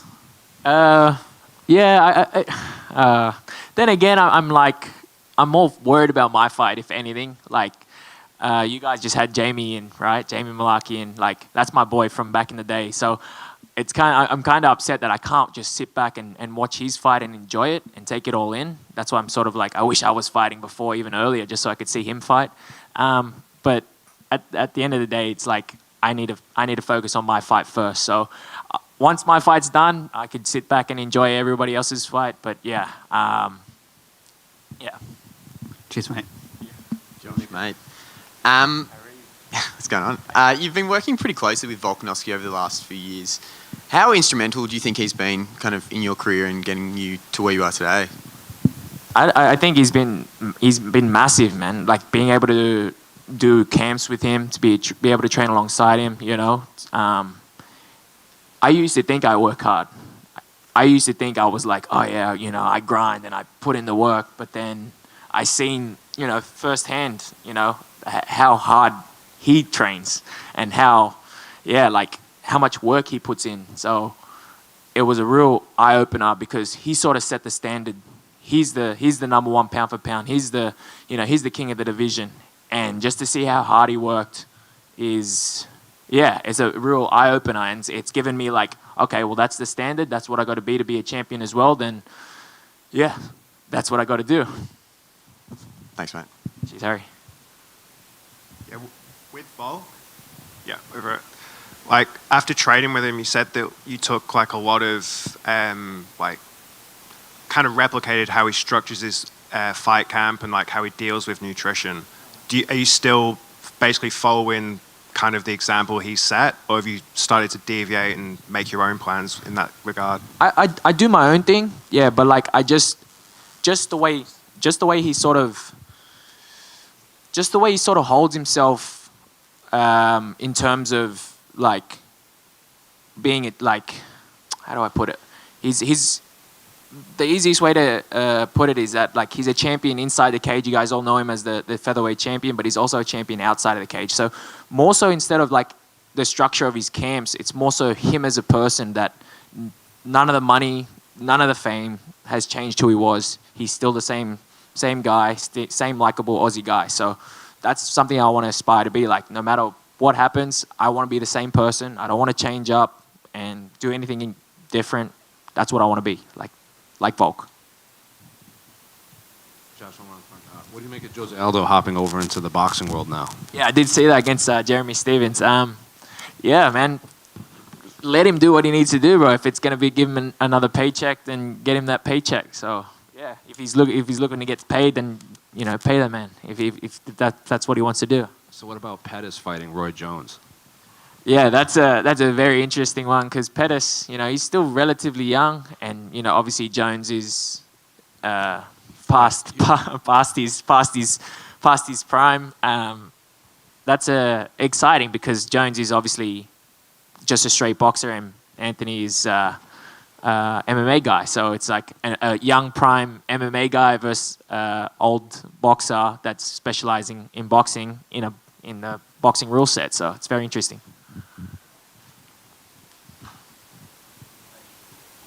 Guys, thank you.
Over here. I think there were a lot of fans. They were worried not seeing you on Embedded for the first few episodes that maybe you might not have made it to Australia. So how smooth was the journey getting here? Well, it was a lot of bumps in the road, but we're here now. It was a long flight from Mexico. It took us like 30 hours to get to Bali, and then another like 3.5, almost 4 hours to get here. It was Mexico, Barcelona, Dubai, Bali, Perth. Was the bumps in the road, was that just the journey? Were there other things that involved? Nah, just that, normal things like happen in camp. But no, that's it, So now that you're here, what are the emotions? You're only a few days away from fighting Josh Emmett for the interim featherweight title. I know you were, when we spoke to you in Dallas, you were a guest fighter. You were pretty focused on getting Volkanovski on this card, but you have Josh Emmett for the interim title. So what are your thoughts on Josh as an opponent? My thoughts on Josh as an opponent. I think he's a really dangerous opponent. I think he can make some damage if he gets to connect a single punch, and so I'm going to have to be really careful with him. He's a guy that I really respect. He's doing this for the right reasons, and I expecting him to bring the best of him, so it's a war as always. You fought like Max Holloway, the Zombie, and Jeremy Stevens and all these guys. How does Josh compare to those? Do you feel like you fought tougher competition getting here than you will on Sunday? No, I just think it's the same thing. You know, every time that I step into the octagon, I cannot disrespect the guy in front of me. You know, because he's the best opponent that I could have at the moment. You know, plus me. You know, I'm always fighting myself instead of the other guy. You know, I'm trying to win against myself every single day. You know, my demons. That's about it. But talking about Josh Emmett, I think he's a really dangerous opponent. So I'm respecting him because of that. And yeah, just be smart in the fight. And I'm sure you visualize getting the belt wrapped around you in Australia here. So would you feel like a champion? Like when Justin Gaethje won, he threw the belt on the ground, said it wasn't the real belt because he hadn't fought Khabib yet. But then when Dustin Poirier won, he viewed it as a real championship considering the journey it took for him to get here. I mean, the journey's been long. You know, it's been like 10 years for me to get here to this point finally. And, you know, it's just, I don't want to be disrespectful and saying there is not like the true belt or whatever. It's just what it is. You know, we're like being honest. If I get to fight for like the actual belt, then that will be the belt. If the actual champion decides not to come back to the 145 pounds, then, you know, then the champion of the division is whoever has the interim belt. That's it. That's how it is. And how do you see that main event between Volkanovski and Islam playing out? I just think I'm not counting out Alexander Volkanovski because I know he's capable of doing a lot of things in that cage.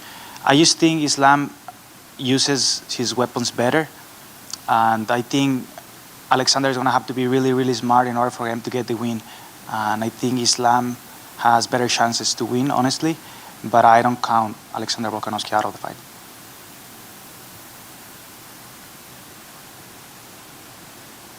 How you going, mate? This is the furthest you've had to travel for a UFC fight. How do you think the jet lag and just the effort it takes to travel is going to affect you? And did you come a bit early to kind of acclimatize and that sort of thing? Yeah, we came to Bali. I think we stayed in Bali for like 7 or 8 days before we came here. So I feel pretty adjusted to the time zone here. And right now, I'm just good. I'm perfect right now. And after the Volk Holloway #3 fight, and they were talking about who's next, did you feel like you were the rightful person to be next? Because it could have gone kind of any of 3 ways with Alan and Emmett in the discussion as well.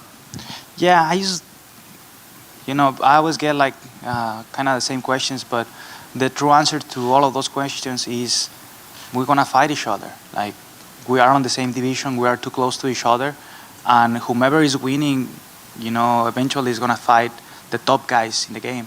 So it's like a mix, you're always gonna have like the tougher opponents in front of you.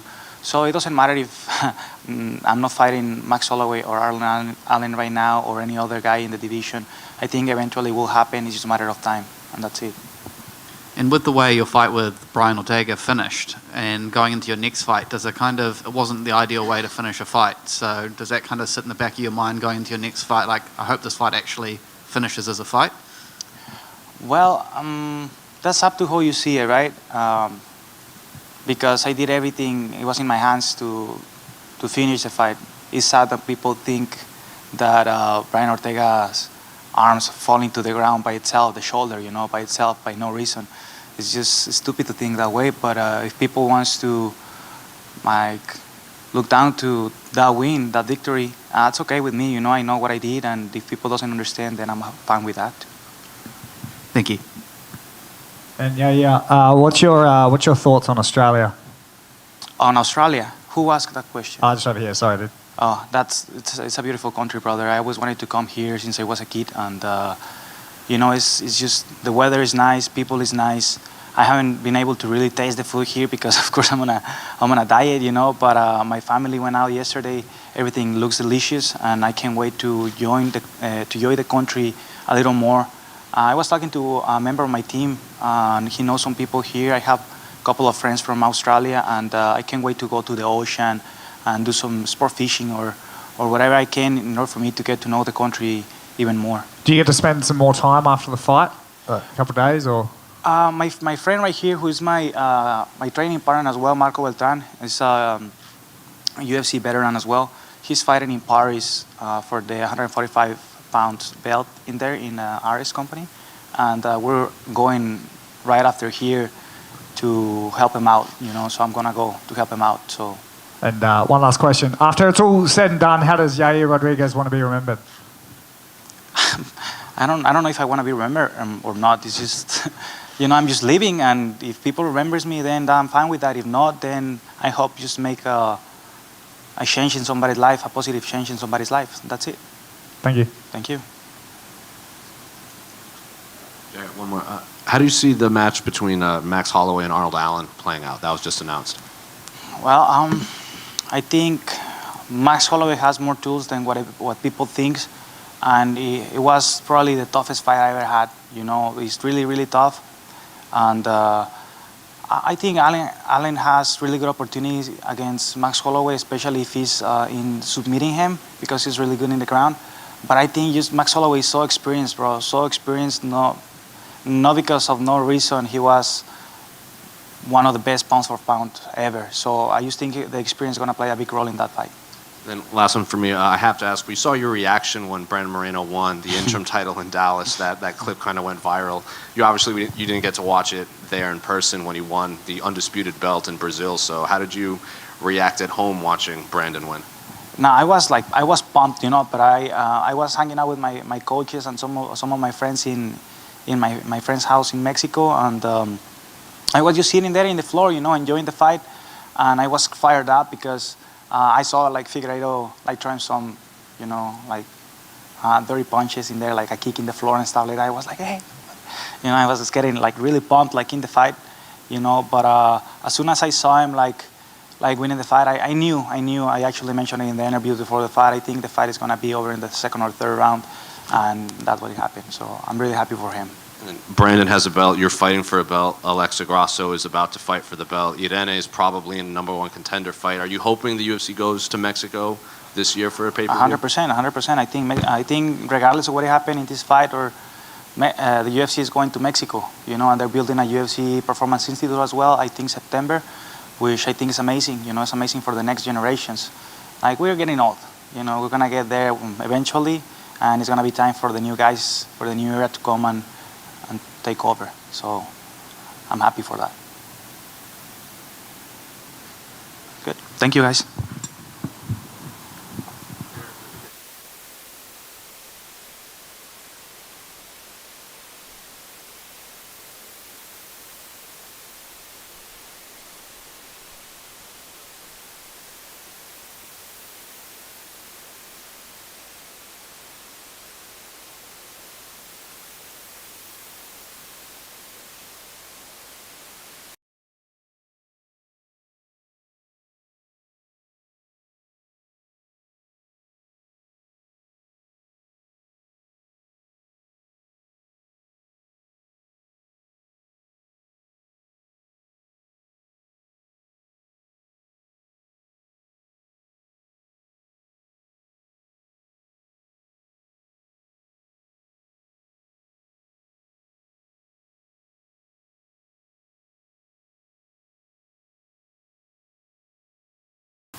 What's up, everyone?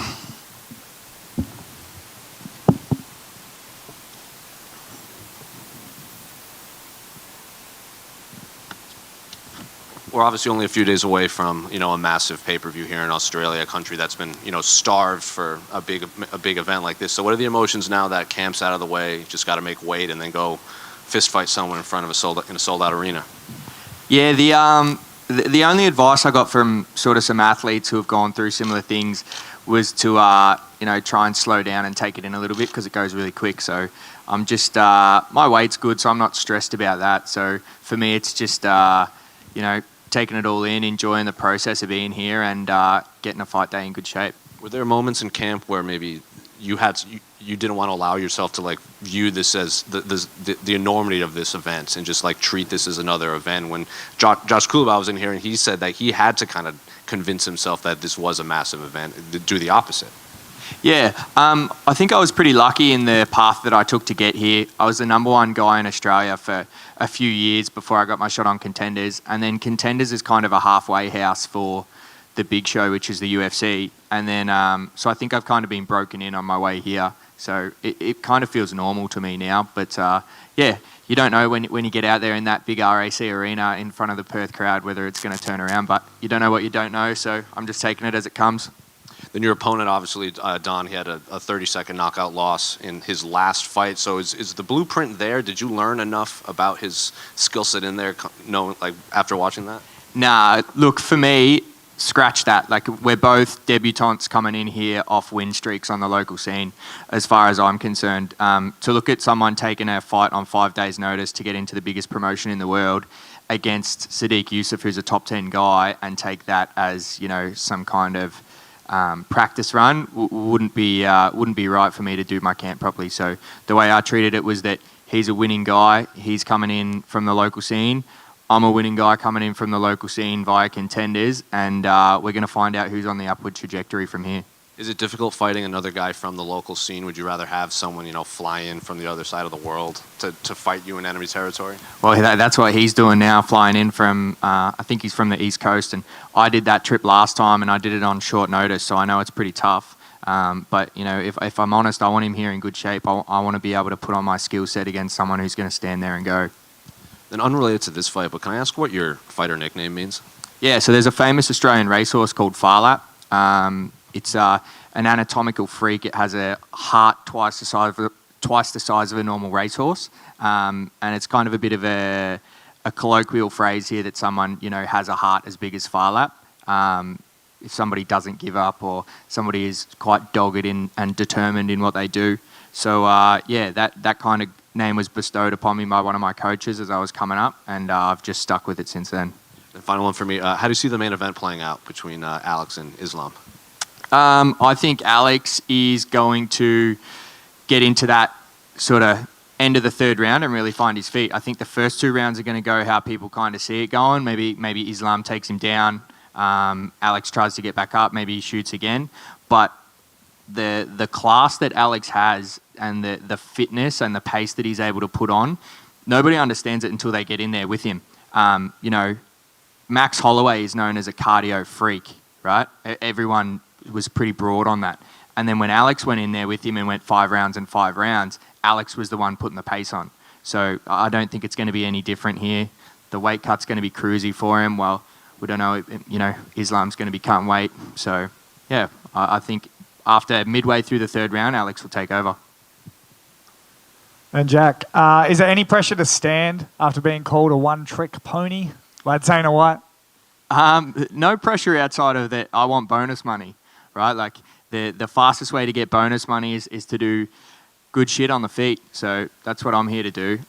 You know, if it turns into a grappling match, I put in all the work on the ground to have a skill set that's going to be able to stand up at the top level of the UFC. But I've made no secret on my way up through the local scene that I want to stand and strike. Now, you might not be a Perth boy, but how much of Bacchus Marsh is coming over? We nearly filled a couple of 747s, if I'm honest. We probably 250, 300 just from my town. And then if you went a bit more broad Melbourne, you know, between the gyms and stuff, I reckon we'll be pushing 350, 400. And has anyone sent you any messages on social media on tips for the fight like last time? No, I'm going to meet up with young Ben P, I think, and we'll have a chat and discuss a little bit of game plan once he's reviewed the tape. But no, my DMs have been pretty clear of that sort of thing for the time being. Thanks, mate. Hey, Jack, tell us a little bit about Absolute MMA, because you guys have been absolutely killing it. You've got a bunch of fighters coming up on Hex who are fighting for the title, and it looks like there's going to be a lot of names coming through the gym into the UFC very soon.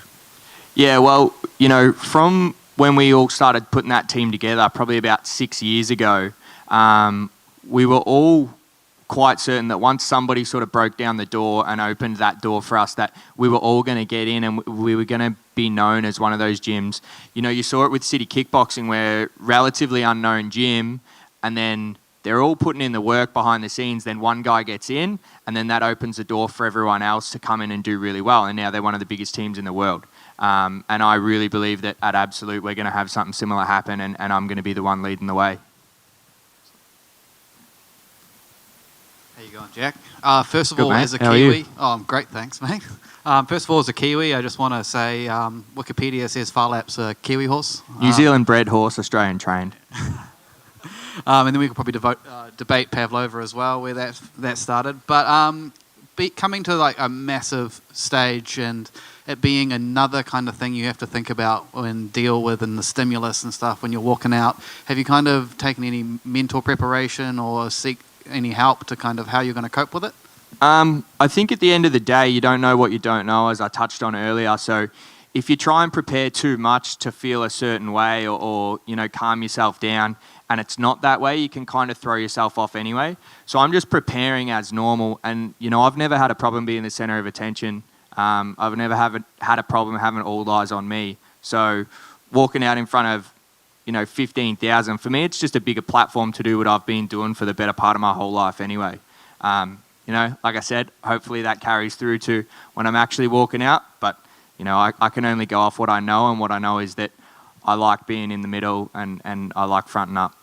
And once you're in the ring, or in the octagon, do you kind of notice the crowd or anything? Or is it just tunnel vision, you and your opponent sort of thing? Well, it's funny. When I was on Contender Series, I realised that I kind of was focused on what was going on outside, because I could hear like the cameraman saying, move that cord, and it kind of pulled me out a little bit. Whereas in the past, I think the crowd acts as a little bit of a white noise for you, so you can zone in. And now this white noise is going to be a lot louder, so hopefully it just zones me in even more. Cheers, thanks, mate. All done? Thanks very much, guys. Appreciate it.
Well, Shannon, front right here. Obviously, only a few days away from a massive pay-per-view here in Perth, a country that's been starved for a big event like this. So what are the emotions now that we're only a few days away and the hard part is over? You just got to make weight and fight. Yeah, it's phenomenal, mate. It's I've said to a few people this week, this is like your wife's wedding day. The perfect dress, the perfect car, the perfect venue. For me, this is I get to fight in my country, my fans. Don't have to travel too far. I've had an awesome camp, so it's like the perfect turnaround for me. And yeah, looking forward to obviously fighting on a massive pay-per-view card and getting topped by a chance for Alex to fight for a double world title. So it makes it even more interesting. Well, obviously, given how your last fight went on the Contender Series, was there any? Were you? I don't want to. Surprised might not be the word, but when they announced this massive Perth card, were you nervous that maybe you wouldn't get to be on this card because you don't see a lot of fighters signed coming off a loss on the Contender Series like that? Yeah, I wasn't too nervous about not getting on this card because I already had a contract. So I thought this would be where I make my debut once it got announced, because obviously I'm here in the country and it makes sense to have my local countrymen here supporting me, buying tickets and supporting the event. So I wasn't too nervous about that, but yeah, I was definitely nervous directly after the fight to see if I would get a contract or not. Yes. Did I read right that you had fought a couple fights with an appendicitis, essentially? So how was that? Yeah, you did. That was my Contender Series fight. I had appendicitis all fight week and it was ruptured before I actually went out to the fight. So I fought with a ruptured appendix, septicemia, blood poisoning, and then the day straight after the fight, I went to the hospital in Las Vegas, got emergency surgery, had to stay in hospital for 5 days, and then flew back to Australia and started my rehab then. Did you know all of that was happening before the fight? Did you find it all out after? No, I didn't know it was happening. I thought I'm extremely hungry this fight week, which is a bit strange because I had this stomach pain going on and I kept pushing it to the back of my head just thinking, oh, you're being soft and you're hungry, don't worry about that. And then obviously the day after the fight when I'm shaking and convulsing in my hotel room, my coach said, this isn't hunger, this is something else. We got down to the hospital and they CT scanned my stomach and yeah, they said, you've got a ruptured appendix, mate, and we've got to go in for surgery. So when all that came out, like the blood poisoning, the appendicitis and everything, did the UFC call you and just be like what, like, are you crazy? Like, why didn't you, say something earlier? Yeah, so it was pretty funny. We went down to the hospital, we got diagnosed with the ruptured appendix. I told my manager and we were down there and the UFC doctor from the event at the Apex was there at the hospital and he was saying, oh man, that was a crazy fight, like that was so good, you Australians are crazy. I said, I would love to chat to you about the fight, but I feel like I'm dying. I'm like, can you help me at the moment? So he sort of put a pause to that, got me scanned, come back and said, mate, you've got a ruptured appendix. He goes, you would have had to have had appendicitis for 4 to 5 days for it to get to this stage. So he was just blown away. And then obviously when my managers told the UFC staff and been in contact with them and told them what's going to happen and sort of went forward from there. And then I woke up from surgery, had some missed calls from him. I got him on the phone. He's just going pretty ecstatic that he's been speaking to Dana and Mick, and after them finding out what happened, they were like, that came to sign me because all fight week there was no excuses. I made weight. I was a total professional. And yeah, they were pumped. So I think they want to see what I can do when I'm healthy. Well, then looking at this fight, what do you make of your opponent? He has a lot of submissions, a lot of knockouts, a lot of decisions. Do you just view him as kind of an all well-rounded fighter standing across from you in the octagon? Yeah, definitely. Clayton's definitely well-rounded. He's young and he's hungry, and obviously everyone in the UFC now is tough, so you got to respect that. You got to respect skills. I think I got a great game plan to beat Clayton on Sunday morning.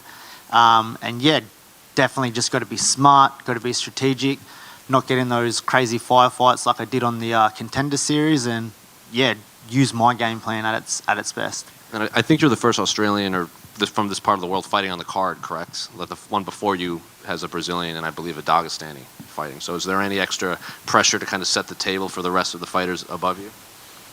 I think there's a few Australian guys fighting before me, but either way, I want to perform for my country and for my fans and family, and most of all for myself and my team, and show that we belong on this level of combat athletes in the biggest, best league in the world, and yeah, show I'm here for a reason. And final one for me: how do you see the main event playing out between Alex and Islam? Yeah, the main event. I was actually lucky enough to get down to Wingdang and do 4 weeks of my camp with Alex. So I think he's got all the tools and all the credentials, heart and resilience to take this one. I think Alex will probably win it by a decision. I think he's smart enough and cerebral enough to negate what Islam's going to bring to the table, and yeah, I think he gets it done in the end. Yep.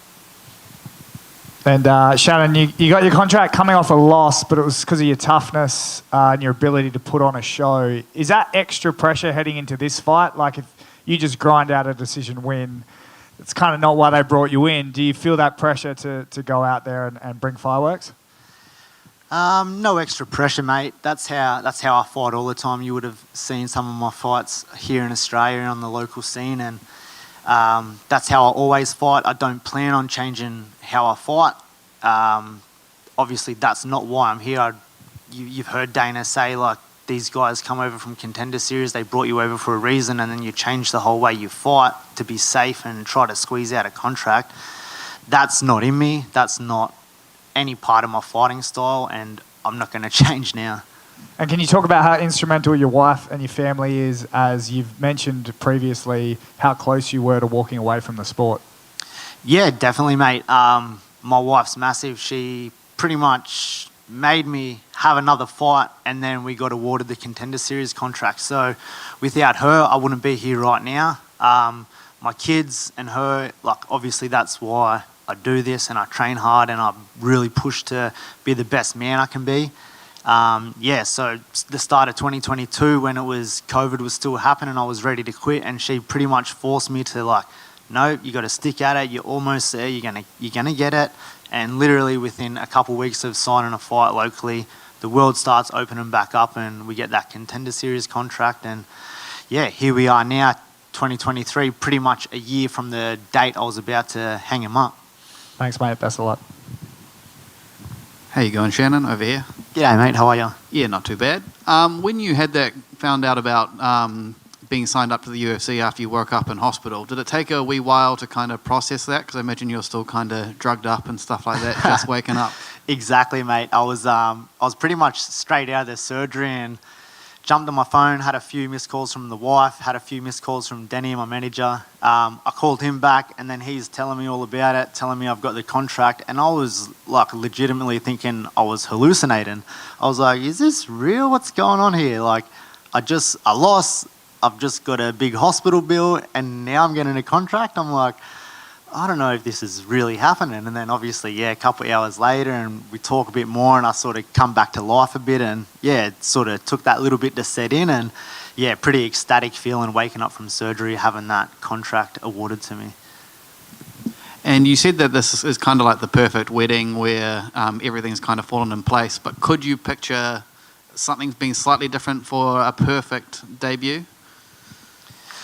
Not really, man. The only difference was if the fight was in my hometown on the Gold Coast or Brisbane. That's the only little difference you could make to change this and make it a fraction better. But it's Perth's beautiful. I love being over here. Love getting into this fight week and learning how it all works, meeting the staff and all the people. It's been absolutely awesome. Yep.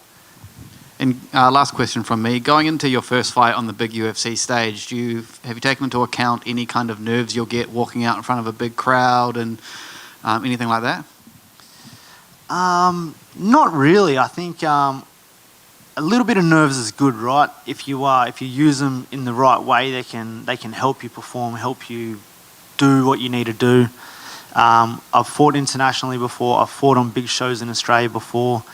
I feel like with 20 pro fights, I should be pretty confident with my skill set and how I walk out. the other good thing is being here at Fight Week, I've got to ask a lot of the Australian fighters that have already made their debuts and done that stuff, and I've asked all of the guys for little tips and how to be better and approach it and take all the feelings in, and so that's been a massive help as well. Cheers, mate. Thank you. Thank you, guys.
much taller than the last guy. You good, Mike? Well, Jack, obviously only a few days away from a massive card here in Perth, a country and city specifically that's been starved for a big pay-per-view. So camp's out of the way, just got to make weight and fight Randy Brown. What are the emotions now? Yeah, I'm feeling good. I'm focused. I'm in my hometown, so it just feels like another day. But yeah, I'm focused. I'm ready to fight. I'm ready to put on a good fight for the crowd. Has the week felt like another fight week, given that you are the hometown guy fighting? I'm sure you have more obligations to do just around the city, I would assume. Yeah, it's been nice just to be able to go home and spend time with the family and not have to then go upstairs to a hotel room. So it feels a little bit different, but yeah, I'm in the zone now, so it feels like a fight. I feel like there's a fight on the horizon. Well, looking at Randy Brown specifically, what do you make of him as an opponent? I think people don't realize how long he's been in the UFC. He's a tall, rangy guy, so what do you make of his skill set and what he brings? Yeah, he's a good, challenging opponent. He's extremely tall. He's been in the game a lot, fought some of the top guys in the division. So yeah, I'm excited to challenge myself. I think I can beat him, and yeah, that's what I'm coming to do. Who are some of the guys that you brought in to train with specifically, or did you bring anyone? Because Randy's one of the taller welterweights that you could probably fight in this division. Yeah, he definitely is a tall guy. I really haven't brought anyone different in. I've spent years training my brother, who's a pretty similar frame to Randy. So yeah, it's a style that I'm used to fighting, and I think I've got the tools and the team to make it happen. Well, he has a good mix of knockout submissions and decisions. So is there a specific avenue that you think he just shines more than the others? Like, is he a better striker or grappler, or does he just mix it all well together in there? I'd probably just say he's pretty well-rounded, He's got, as you said, he's good standing up. He's good on the ground. I think he's got a diverse style, and I think his range is one of his most dangerous weapons. And in this division, there was obviously a big influx of these prospects coming up. There was you, there was Hamzat, there was Shavkat, there was Sean Brady, all of these guys. Do you feel like all those guys, or you're being overlooked compared to all of those guys because they're getting these like, people are talking about Hamzat fighting for the belts already. They want Shavkat to fight for the belt. Sean Brady was almost a number one contender fight. Do you feel like you're overlooked in this division as a prospect? Not really. I think I've had a few fights. I think, hopefully after this fight, they'll be right in there with those guys and hopefully competing with one of those guys soon. So Monday morning here, after the fight, what does the headline say? How does this fight play out? I think I'm going to put on, my plan is put on a masterclass, go in there, not be hit and damage Randy from the get-go. And then final one for me, how do you see the main event going between Alex and Islam? I think I'm back in the Aussie, I think Alex has the tools to make it happen, and I think it's a tough one for him, but I think he can make it happen. Thank you. And Jack, you started your career 0-2, now 13-2. Same coach, same city. You're in Perth. UFC's here. You are the talk of the card. Is it sort of like a crowning moment to you, even though you've got a long career ahead of you, but is it a real pinnacle moment for you? Yeah, for sure. I'm always excited for the next fight. This is the next fight. It's something that I always thought would happen, fight here in front of a big crowd in the UFC, and to happen this early is a dream come true. And you're a dad now. How's that affected training camp? It's it's actually bringing balance to my life. Just a lot more rest in between, which is nice. And mate, you got years left on this career, but I just wanted to ask one thing. After it's all said and done, how does Jack Della want to be remembered? I want to be, I don't know, I want to go down as one of probably the smoothest movers in the game. That's it. Good luck. Cheers, mate. I don't know, I just like to put on, every time I fight, I just want to look nice fighting. Well, it's worked so far. I mean, that rookie year in the UFC couldn't get much better. Is there a certain pressure you're putting on yourself to live up to those expectations? You're using words like masterclass and things like that. Yeah, well, that's what I'm gunning for, the perfect performance. Obviously, the perfect performance is a tough mountain to get to, I guess, but that's the plan, Go in there, not get hit, and land a lot of strikes. How close were the last ones to the perfect performance? I mean, 3 first-round KOs in a row. It's pretty good. Yeah, I think there's things I can improve on, But yeah, hopefully this one, if it goes 3 rounds, hopefully I can put on a good show. Yeah, and I'm just curious. Tomorrow you'll be at the press conference with the 4 title fight competitors, and that's obviously a big stage, a big opportunity. Do you think about how you want to represent yourself up there, the kind of impression you want to give on a stage like that, where there's going to be a lot of people, or do you just go up there not really thinking about it, be yourself?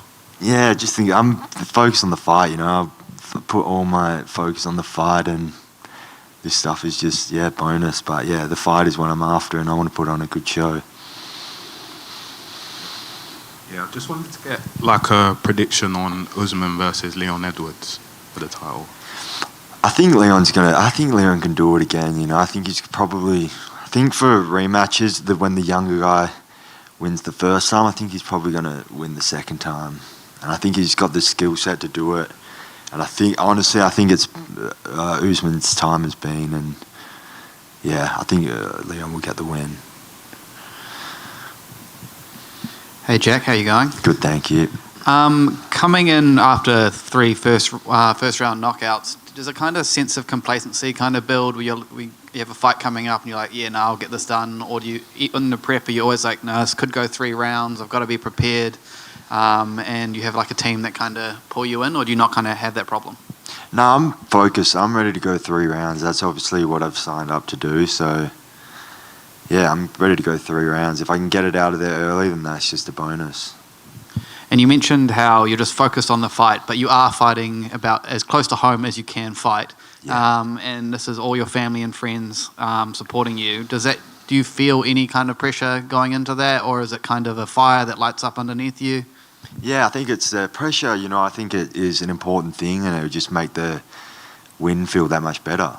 So yeah, I'm going to embrace the pressure, and this isn't something you get to do every day, so I'm going to enjoy every second of it.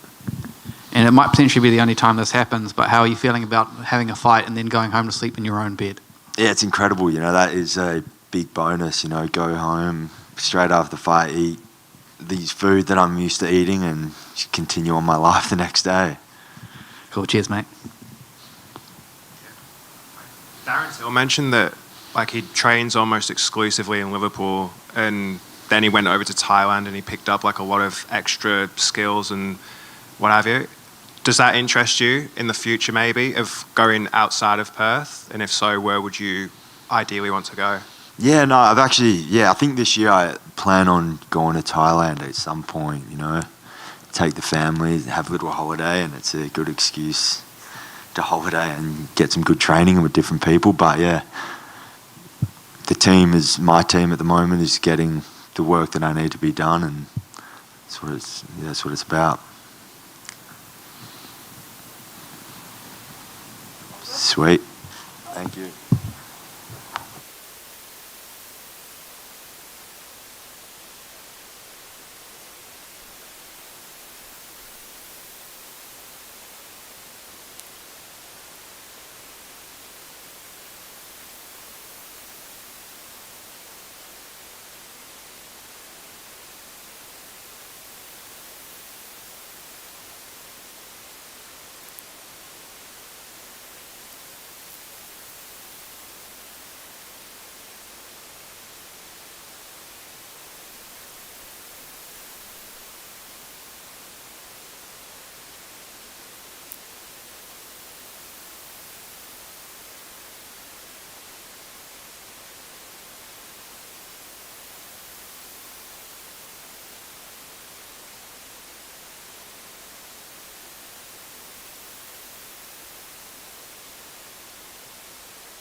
Shane, obviously, big pay-per-view, only a few days away in a part of the world that's been starved for a big event like this. So what are the emotions now that the hard part of camp's out of the way? Now you just got to make weight and go fight someone.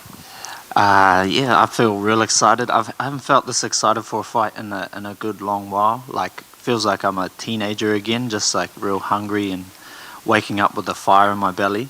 And just this fight week has been amazing, and to know that I'm going to be fighting basically in front of a home crowd in Perth. There's a lot of Māori and Polynesians here in Perth, and I think that, like you said, how this region's been starving, it's reflected in how fast the tickets sold out. Like, I had people that were in the cart trying to pick where they're going to put their seat, and then they went to go buy it and it was gone. So sold out in minutes. So how many of your friends and family are actually going to be able to come watch you live?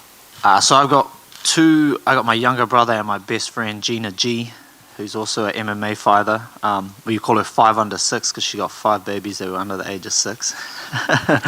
And yeah, so they'll be supporting me. They're arriving tomorrow, and I do have some family that are going to be up in the stands as well.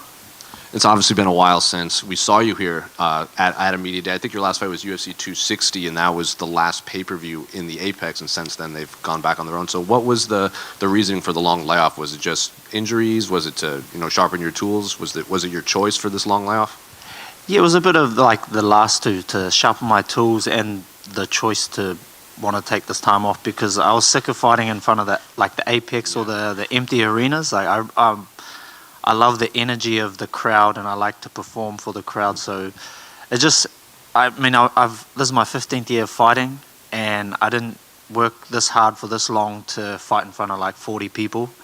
Like, it's not just about the money for me, it's the whole experience, the whole like individual life experience that this crazy sport brings. So it's been a good layoff, and I'm happy that I'm able to do it here in Perth, which is basically like a second home for New Zealanders. Yeah.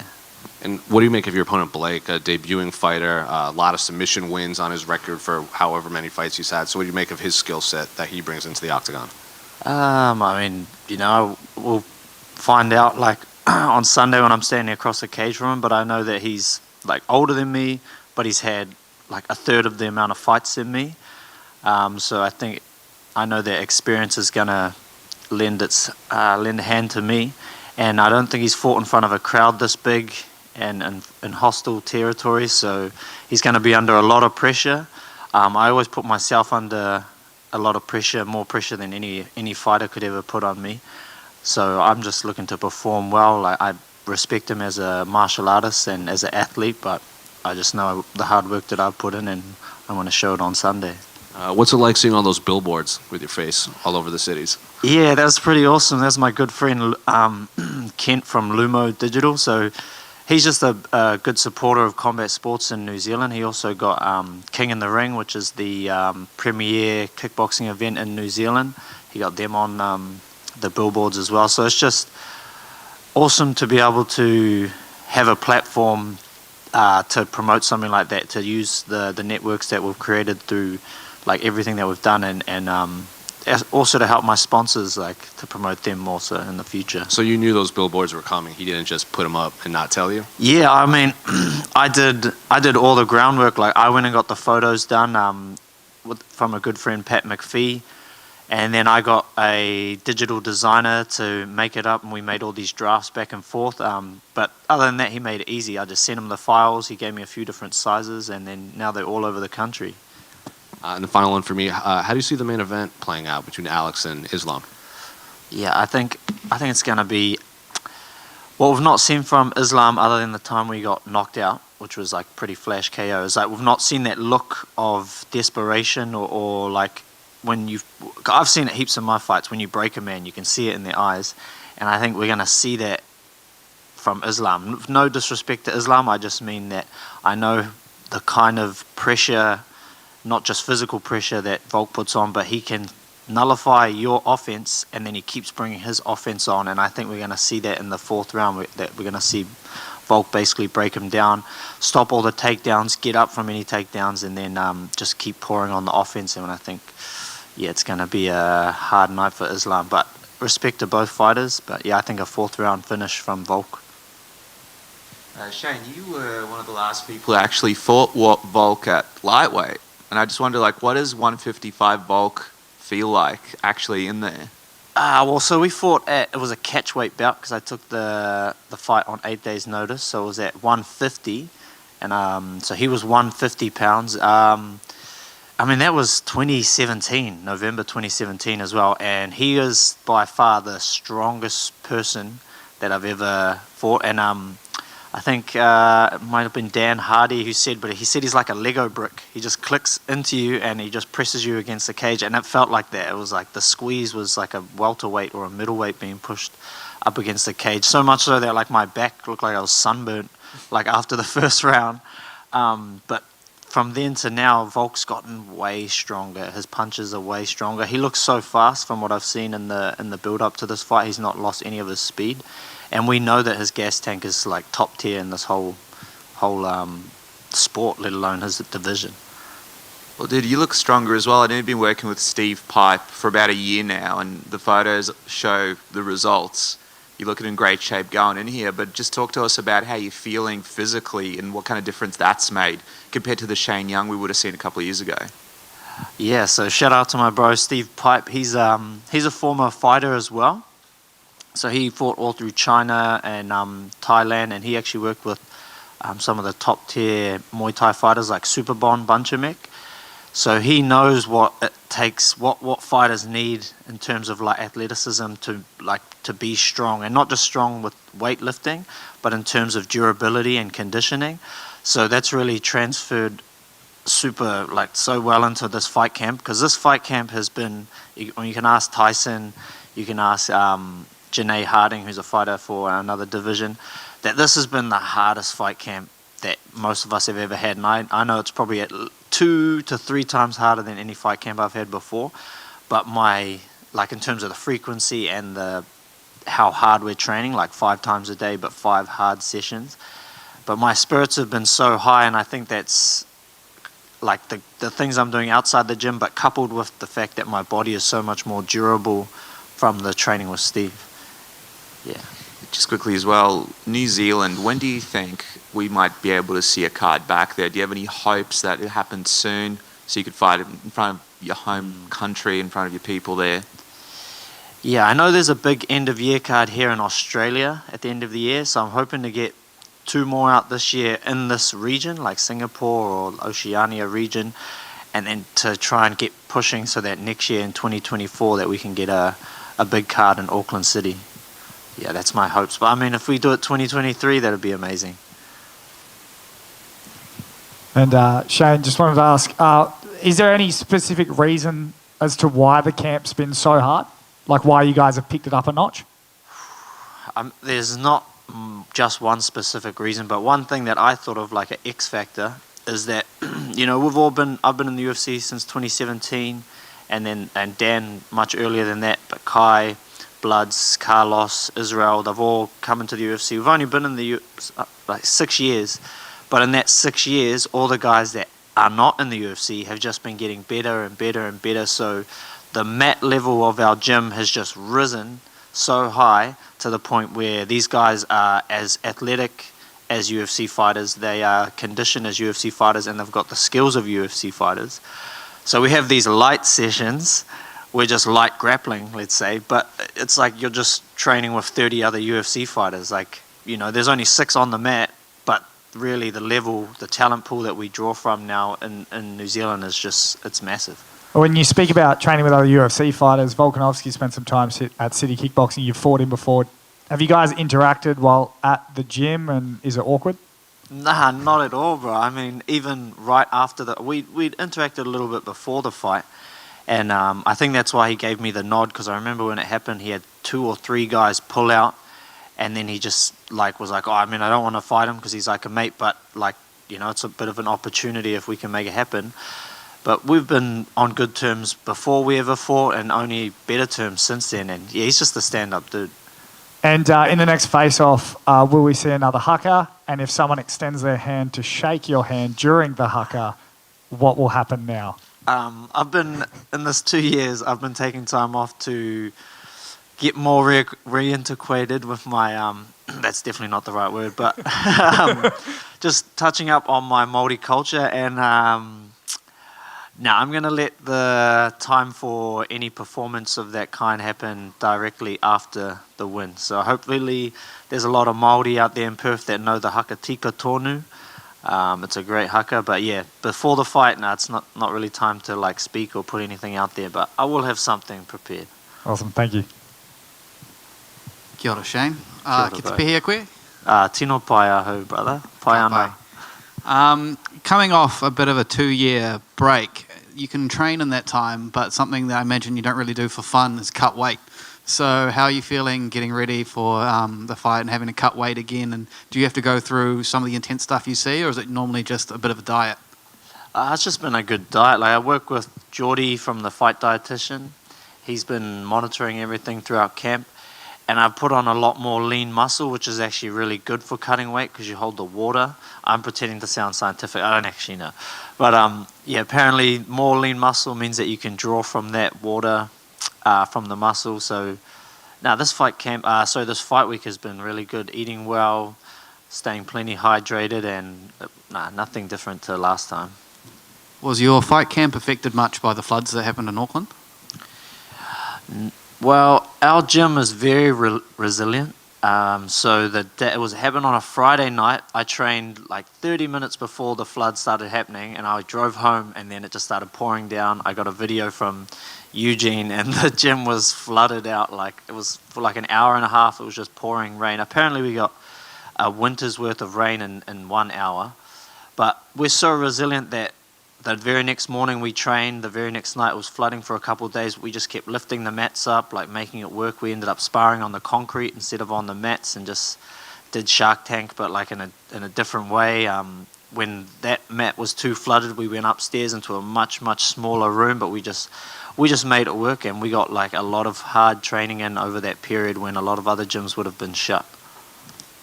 And how much of the CKB team come across to help acclimatise and train and continue the train camp over and wherever you're fighting when you do fight? Yeah, well, there's as many people as we could stuff, really. I know Israel, Carlos, and Kaya here at the Engage pop-up store. We've got Tyson and his supporters. And I feel like we have extended whānau from other gyms, like Justin Tafa. He's like basically part of the gym as well. So we've got like a big team with us. And I've also got my wrestling coach, Andre. We got Frank Hickman helping out with Loma. So we're all like very, very tight-knit group, but it is more than just city kickboxing. Cool, thank you. Thank you. Shane, one more over here. In your last few even in your early fights, you used your interviews. You said you want to spread suicide awareness, prevention awareness, especially with young men in your country. So during this long layoff, have you done anything else in the community that we're not aware of that maybe kind of helps spread this suicide awareness message? So I have like a mentor, I guess, in that realm. Funny thing, I'll share this story, but in 2019, after I spoke on like how our youth suicide rates were so high, it was because I was going through my own stuff, and I never felt anything like that before in my life. I was a pretty happy-go-lucky kid. But then I just thought, man, there's so many other kids that must be feeling worse because they don't have as like a good outlook for their future. But I reached out to a guy called Mike King, who's he used to be a comedian, like a really famous comedian. He owned part of K1 Global, owned his own airline. Like this dude was like the top tier, like Dave Chappelle of New Zealand. He went through all his own stuff, and he is leading the charge on helping to change the narrative around suicide and how we can get ahead of things and not just focus on like putting a band-aid over it, but like trying to find a solution to the problem. But the story was that in 2019, I just was like, this is too hard, taking on all this stuff, and I wanted to stop fighting. That's what I told him. I was like, I think I want to take a big break from fighting, and I want to stop. And he told me like, no, we need a champion. Just if this stuff's too hard, just focus on being the best fighter that you can be, get to that world champion status, and from that, the kids will see from 2019 when he was depressed to 2025, 2026, he became a world champion. And so that's been my focus, is just focusing on doing what I do best, which is fight. Awesome. Okay, cool. Thank you very much, guys. Cool. Thank you very much, everybody.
Islam, right in the front.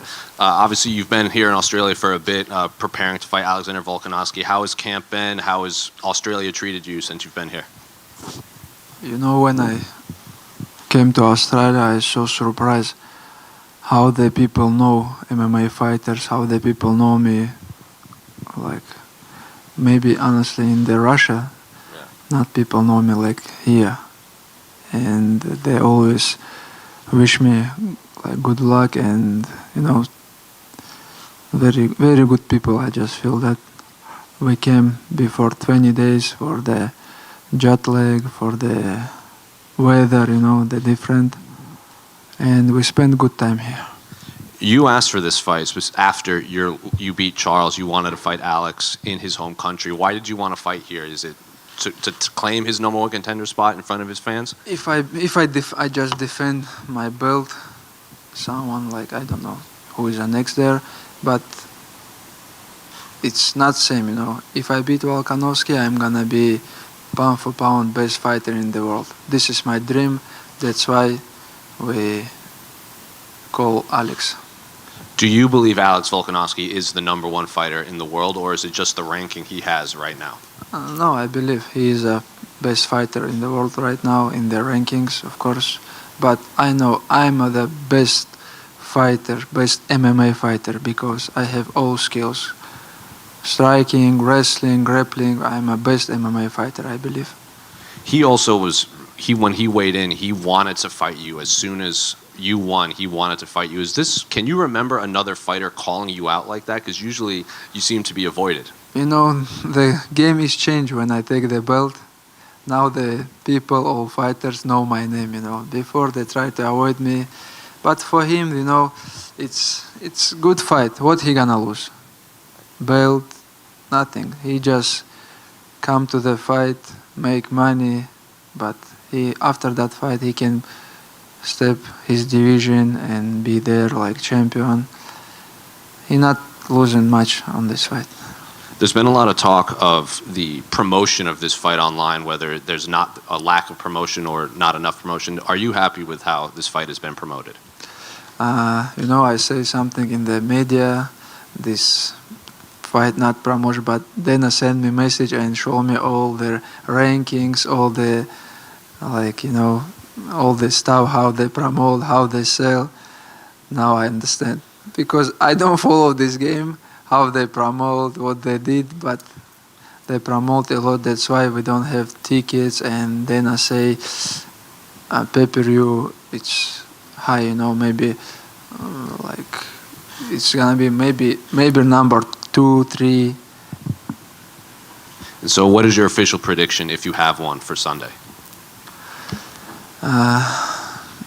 You know, every second I'm gonna try to finish him, but my goal, I want to knock him out.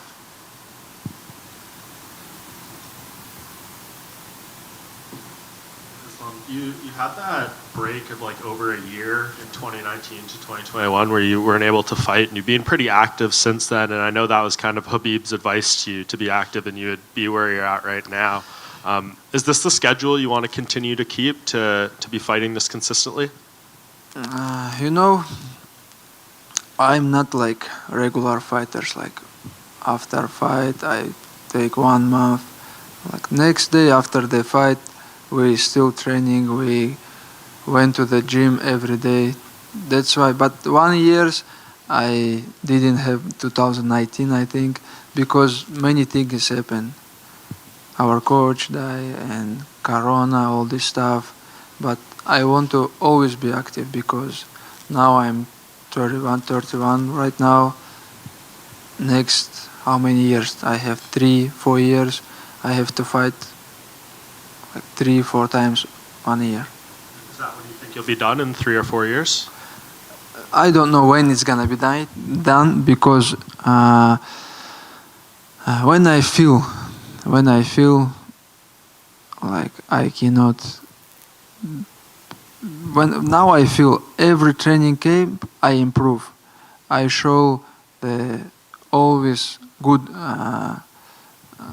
you know, like how I run. I check. Last time I run like 5 kilometers, like 90 minutes. next camp, 18 and a half. That's why I always improve. When I feel I improve, I still fighting. But when I feel I go down, I don't want to wait for that moment, you know. Is that what you enjoy the most about the sport? Is like seeing your growth and seeing yourself get better? Like, do you love the sport that way, or do you just consider this more of like a job to you? No, I love this sport because, you know, when I was young, I beginning the sport. That's why this is my not just job. I can say this is my job. I love this sport. That's why I training every day. Because after the fight, I say, okay, I'm gonna stay 1 week in the home with family, but next day I want to go to the gym, do something, wrestle a little bit, like work with bags, meat, do something, you know, because all my life I did same.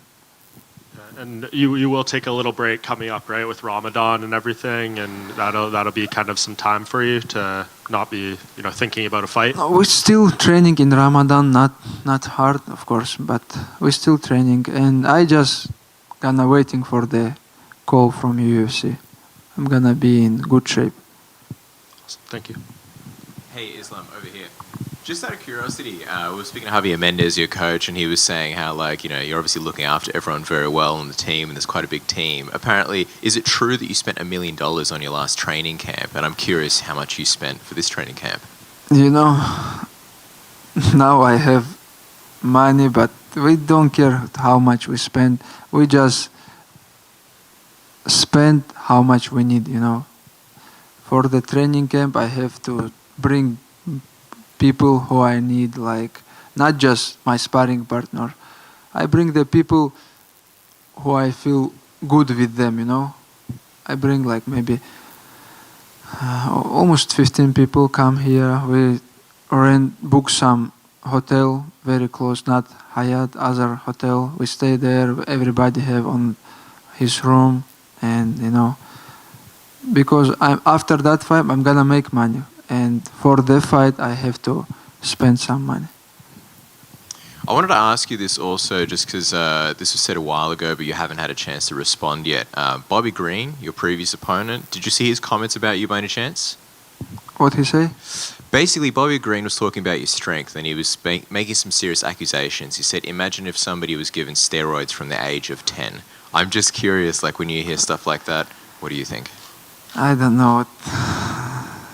I'm not like Bobby Green. Like I'm not drunk, do some bad stuff. I training hard. That's why he feel the power. And I told you. All the fighters say I'm gonna defense his wrestling. Like if he take me down, I'm gonna go up. But when fight is happen, when I take down my opponent, they all feel my power and they all tap. You know. That's why. This is not because I'm good. Because I training all my life. You know. That's why. Just lastly, also from me, I know you're speaking about welterweight potentially in your future. I don't want to look past this fight at all, but I am curious, who do you think would be the champion? I know you've got a lot of guys in the lightweight division that you say were worthy, but who do you think would be the champion that you would potentially face when you eventually make that welterweight move? Like very good fight coming up, and you know, last fight Usman almost beat him, but now it's Edward's gonna be more comfortable, you know, and it's gonna be a good fight. I don't know. I don't have some prediction who is win, but 50-50, and doesn't matter who is gonna be there. And you know, if I beat Alex, I'm gonna be champion on my division, pound for pound best fighter. And if I take second belt, it's gonna be crazy. Thanks, man. Good luck this weekend. Thank you. Islam, do you stand by your comments that you think Australians don't have wrestling? Brother, I follow all wrestling, you know, all wrestling competition. Like I saw all world championship, Olympic games. Like international tournament, I don't see some people from Australia there. Sorry, but this is true. And when it comes to standing, do you think and do you believe that you can knock Volkanovski out on the feet? Yeah, we're working on that a lot because look my fist.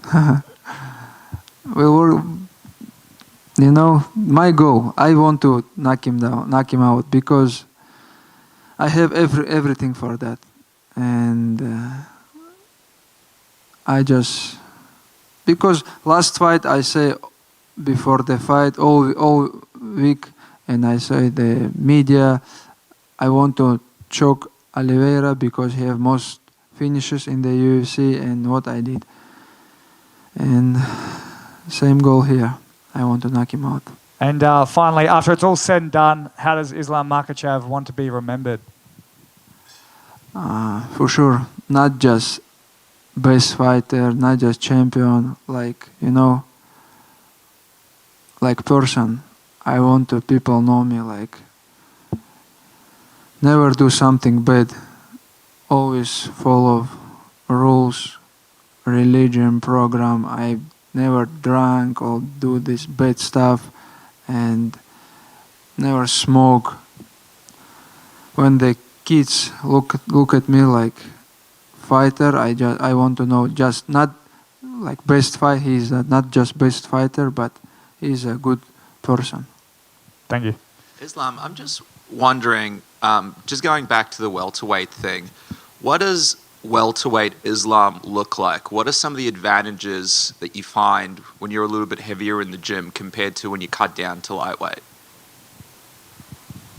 Today's morning I wake up and I'm 76 kilograms. I think if I jump to the welterweight, I don't have to cut weight much, and all the fight week I will be happy, when you can eat something, and it's gonna be good camp for that fight. But for sure, it's not easy. It's not same power because we have in the gym welterweight fighters. Always they give me a hard time. Javier Mendes told us that you kind of made the decision to wanting to pursue welterweight after you won the lightweight title, and that you had spoken to Khabib and to Javier Mendes about it as well, about how you're interested in doing so.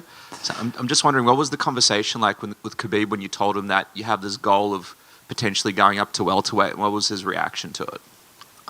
With Khabib, we don't talk much about the change the division, but Javier won't. But we have to sit with Khabib and make some plan, because we never look after fight. Now I have fight. He say focus on your fight. About the other division, we have to sit and talk and make the program. I think he's gonna give me good advice for sure. Thank you. Ислам, приветствую. Вот ты говоришь, что в твоих боях, когда ты выходишь, соперники, чувствуя твою силу, удивляются тому, насколько ты силен, и чувствуя это, начинают ломаться. А вот как ты думаешь, может ли тебя чем-то удивить Волконовский в плане физической силы своей, то есть что его тяжелее будет сломать ментально, физически и все такое? Знаешь, я уже настроился, что он будет физически крепкий, и я не хочу, чтобы в бою это было для меня сюрпризом. И мы из-за этого готовились, что он будет пытаться вставать, крутиться, не давать, двигаться много на ногах. Мы готовились ко всему. Ты в одном из интервью перед боем сказал, что если вдруг ты подерешься с Конором Макгрегором, то твоим фанатам это не очень понравится. А почему ты так считаешь? И не считаешь ли ты, что тебе действительно после боя с Волконовски ты упрешься в какой-то медийный потолок, и какой-то такой бой, соперник тебе действительно нужен будет? Я не хочу говорить, что Макгрегор мне не нужен, но между мной и им на данный момент большая яма. Я не знаю. Люди хотят видеть настоящие бои, настоящих претендентов, кто заслужил, а не кто заслужил на деле, а не на словах, знаешь. А если UFC захотят этого боя отказываться, или я не собираюсь. Просто я уже в статусе чемпиона Я просто жду звонка. Кого предложат, с тем и соглашусь. И последний вопрос от меня. Вот когда Дейна Уайт забыл твою фамилию на пресс-конференции, Хазбек отреагировал, что, мол, UFC хочет с тобой сделать то же самое, что сделали с Анкалаевым. Можешь ли ты успокоить Хазбека, что такого не будет? Не то, что он забыл. У меня фамилия тоже нелегкая. И не то, что он DC, когда со мной, Корме, когда со мной разговаривает, он до сих пор мою фамилию не может нормально произнести. Перед интервью он там говорит: я правильно сказал, вот так же надо. Для них наши фамилии, буквы там Х, вот такие, чуть Ч, вот такие буквы для них тяжело. И из-за этого они делают ошибки, забывают. В этом нет ничего такого. Не случится, да? Ну, то есть не хочет UFC твоего там поражения, ты этого не чувствуешь? Как это почувствовать? Я не знаю, нет, конечно. Спасибо. Ислам, приветствую. Первый вопрос. Вот смотри, насколько я помню, Абдулманап Нурмагомедов, когда не мог присутствовать на боях, он через мессенджер передавал подсказки секундантам. А возможно ли, что Хабиб такое будет делать? И вообще, как часто вы сейчас с ним на связи находитесь? Ну, условно, как много сообщений в день тебе пишет Хабиб? Ну вот смотри, я утром проснулся, и у нас группа, где я, Зуба и Хабиб. И Зуба пишет свой вес, и Хабиб ему отвечает. Сейчас я покажу. Мне кажется, у тебя большой вес. И он Зуба ему сразу отвечает: у меня с Исламом одинаковый вес. А Хабиб знает, что у Зубы, ну, хотя бы он перешел на другой вес, что у Зубы в конце бывает немного проблем. Он говорит: у тебя чуть большой вес, тебе надо там снизиться. Каждое утро мы встаем, и он вопрос тот же: какой вес, что сделали, как вчера потренировались, с кем спарринговался. Мы постоянно на связи. Сейчас многие качают, что он ушел с ММА там. Нет, он просто перестал летать, потому что вот сейчас он приехал бы сюда, это получается месяц, он не дома, без семьи. Он просто перестал летать. А он также в ММА, он также заботится о всей команде и переживает. А с секундантами будете на связи во время боя, как думаешь, или это нереально? Я думаю, вряд ли. Хотя может быть, но я думаю, это вряд ли. Вот смотри, мой коллега Никита Горшенин привел с десяток весомых аргументов, почему с чисто спортивной точки зрения ваш бой с Волкановски величайший в истории UFC. На твой взгляд, этот бой можно назвать величайшим в истории UFC с точки зрения спорта? С точки зрения спорта, с точки зрения бойцовских навыков, я думаю, да. Потому что никогда же не было, что первый номер pound for pound против второго номера дрался. Это же не просто там кто-то пришел слева и сделал этот список. Это люди смотрят, изучают, у кого какой уровень бойцовских, бойцовских качеств, бойцовских там. Не только он там ударник или борец. Они смотрят, все взвешивают, как у него все сопоставляется, там стойка, ударка, борьба, грэпплинг. И эти делают эти ранкинги. Ислам, у тебя, по-моему, про это почему-то никто никогда не спрашивал. Есть один скриншот с тобой, который стал, я бы сказал, мемоном. Это с боя между Ковингтоном и Масвидалем. И я думаю, ты понял, о чем речь. Что у тебя тогда вызвало такие эмоции? Расскажи. Ничего, мы там пришли и сказали, что, мне-то уже сказали, что Хаиба будет там награждать. И мы на этом турнире уже где-то 7 часов мы сидели с первого боя и ждали, пока Хаиба наградят. И уже, не знаю, сидел просто там запаренный уже. Понятно. И последний вопрос от меня. Сейчас активно продвигается проект турнира по пощечинам Power Step. В России уже был подобный проект. А вот твое отношение к подобным турнирам, и тебе не кажется, что они еще более травмоопасны, и вообще вредны для здоровья, чем даже ММА? 100%, я думаю, это вредно, потому что ты стоишь, и те кто-то... не знаю, да, это вообще... Я хочу быть далек от этого. Это занижает мужские качества, я считаю. Когда кто-то тебя бьет по лицу, пощечину еще. Спасибо. Islam. Hi, firstly, how are you? Good, feel good. You touched on when you came to Australia that you're not used to people coming up and recognizing you. So now that you're champion and you're potentially going to have to travel a lot more for fights, do you think that's something you're going to be able to get used to, not kind of being able to go around and do what you want without being recognized? Because of people know me. Yeah. Yeah, it's so hard when I become champion. Now it's, walk to the street in the Dagestan. Now it's so hard. But here I'm surprised how the people know the MMA fighters, and not just kids or some sportsmen. Everybody, like old people, know. Hey, you're gonna fight main event. We know you, and I'm so surprised at that moment how the MMA popular in Australia. And the more success you have, the more you said you love the fighting, but the press side and the promotion becomes more of a job as well. So how do you kind of find that the more success you have? Что за промоушен?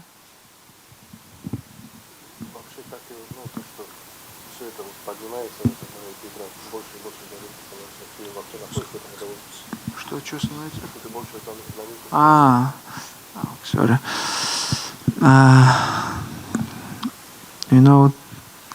It's two-way.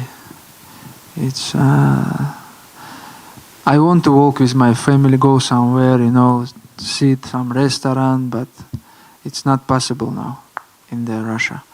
But for other way, the MMA big now around the world, and MMA fighters can, if the sport is big, the MMA fighters can make more money, take care about family, and it's.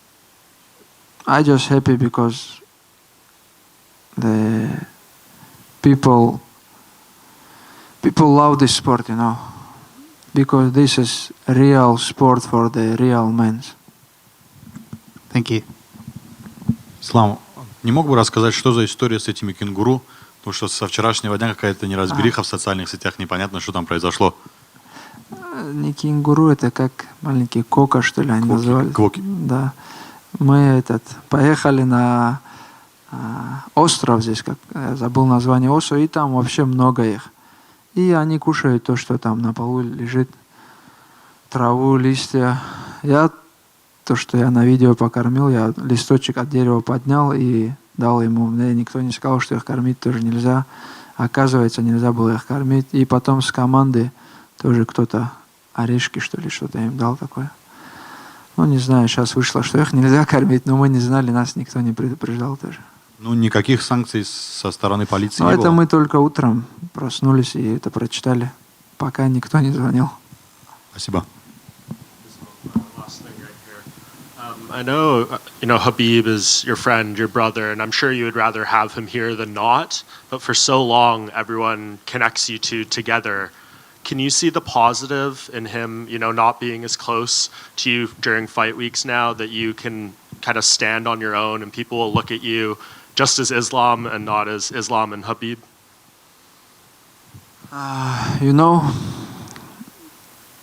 What Habib say, when we sit all team, he say, hey, guys, when I travel with you guys, like all the media, all the stuff focus on me, and like not just this one. I live from the game, from the traveling, because you have to make your legacy, and of course when Habib is my corner, it's mean a lot for me, because he give me inside the fight good advice always.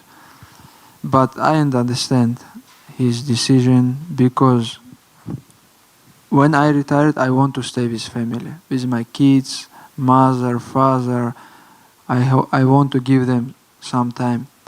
But how many months he travel 2022? We sit and think, he say, I traveled 10 months. And this year I traveled 10 months.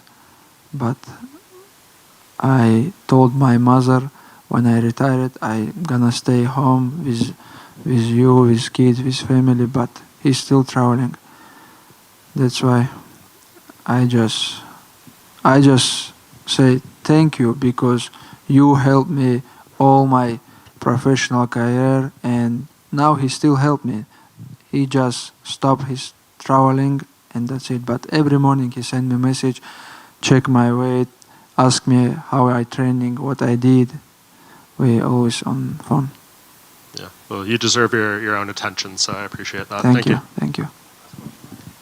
Just wanted to get a prediction for Conor McGregor and Michael Chandler fight that's coming up later on. Conor McGregor and Chandler. It's good fight for the MMA fans, but if Chandler win, he's gonna retire it for sure. Make some good money and that's it. But Chandler, so smart guy, because I saw his last couple fights. He fight like crazy, like he come from the street. But now I understand why he did this. Because if he beat Poirier and Gaethje, it's fight never happen, But last 4 fights they have same streak. They lose 3 times. That's why it's happen, And for the Conor, he choose good way too. He choose like small guy, 170, and finally someone is gonna win. I happy. Just you think Conor will retire if he loses? Conor every day retired and every day come back to the Twitter. I don't know.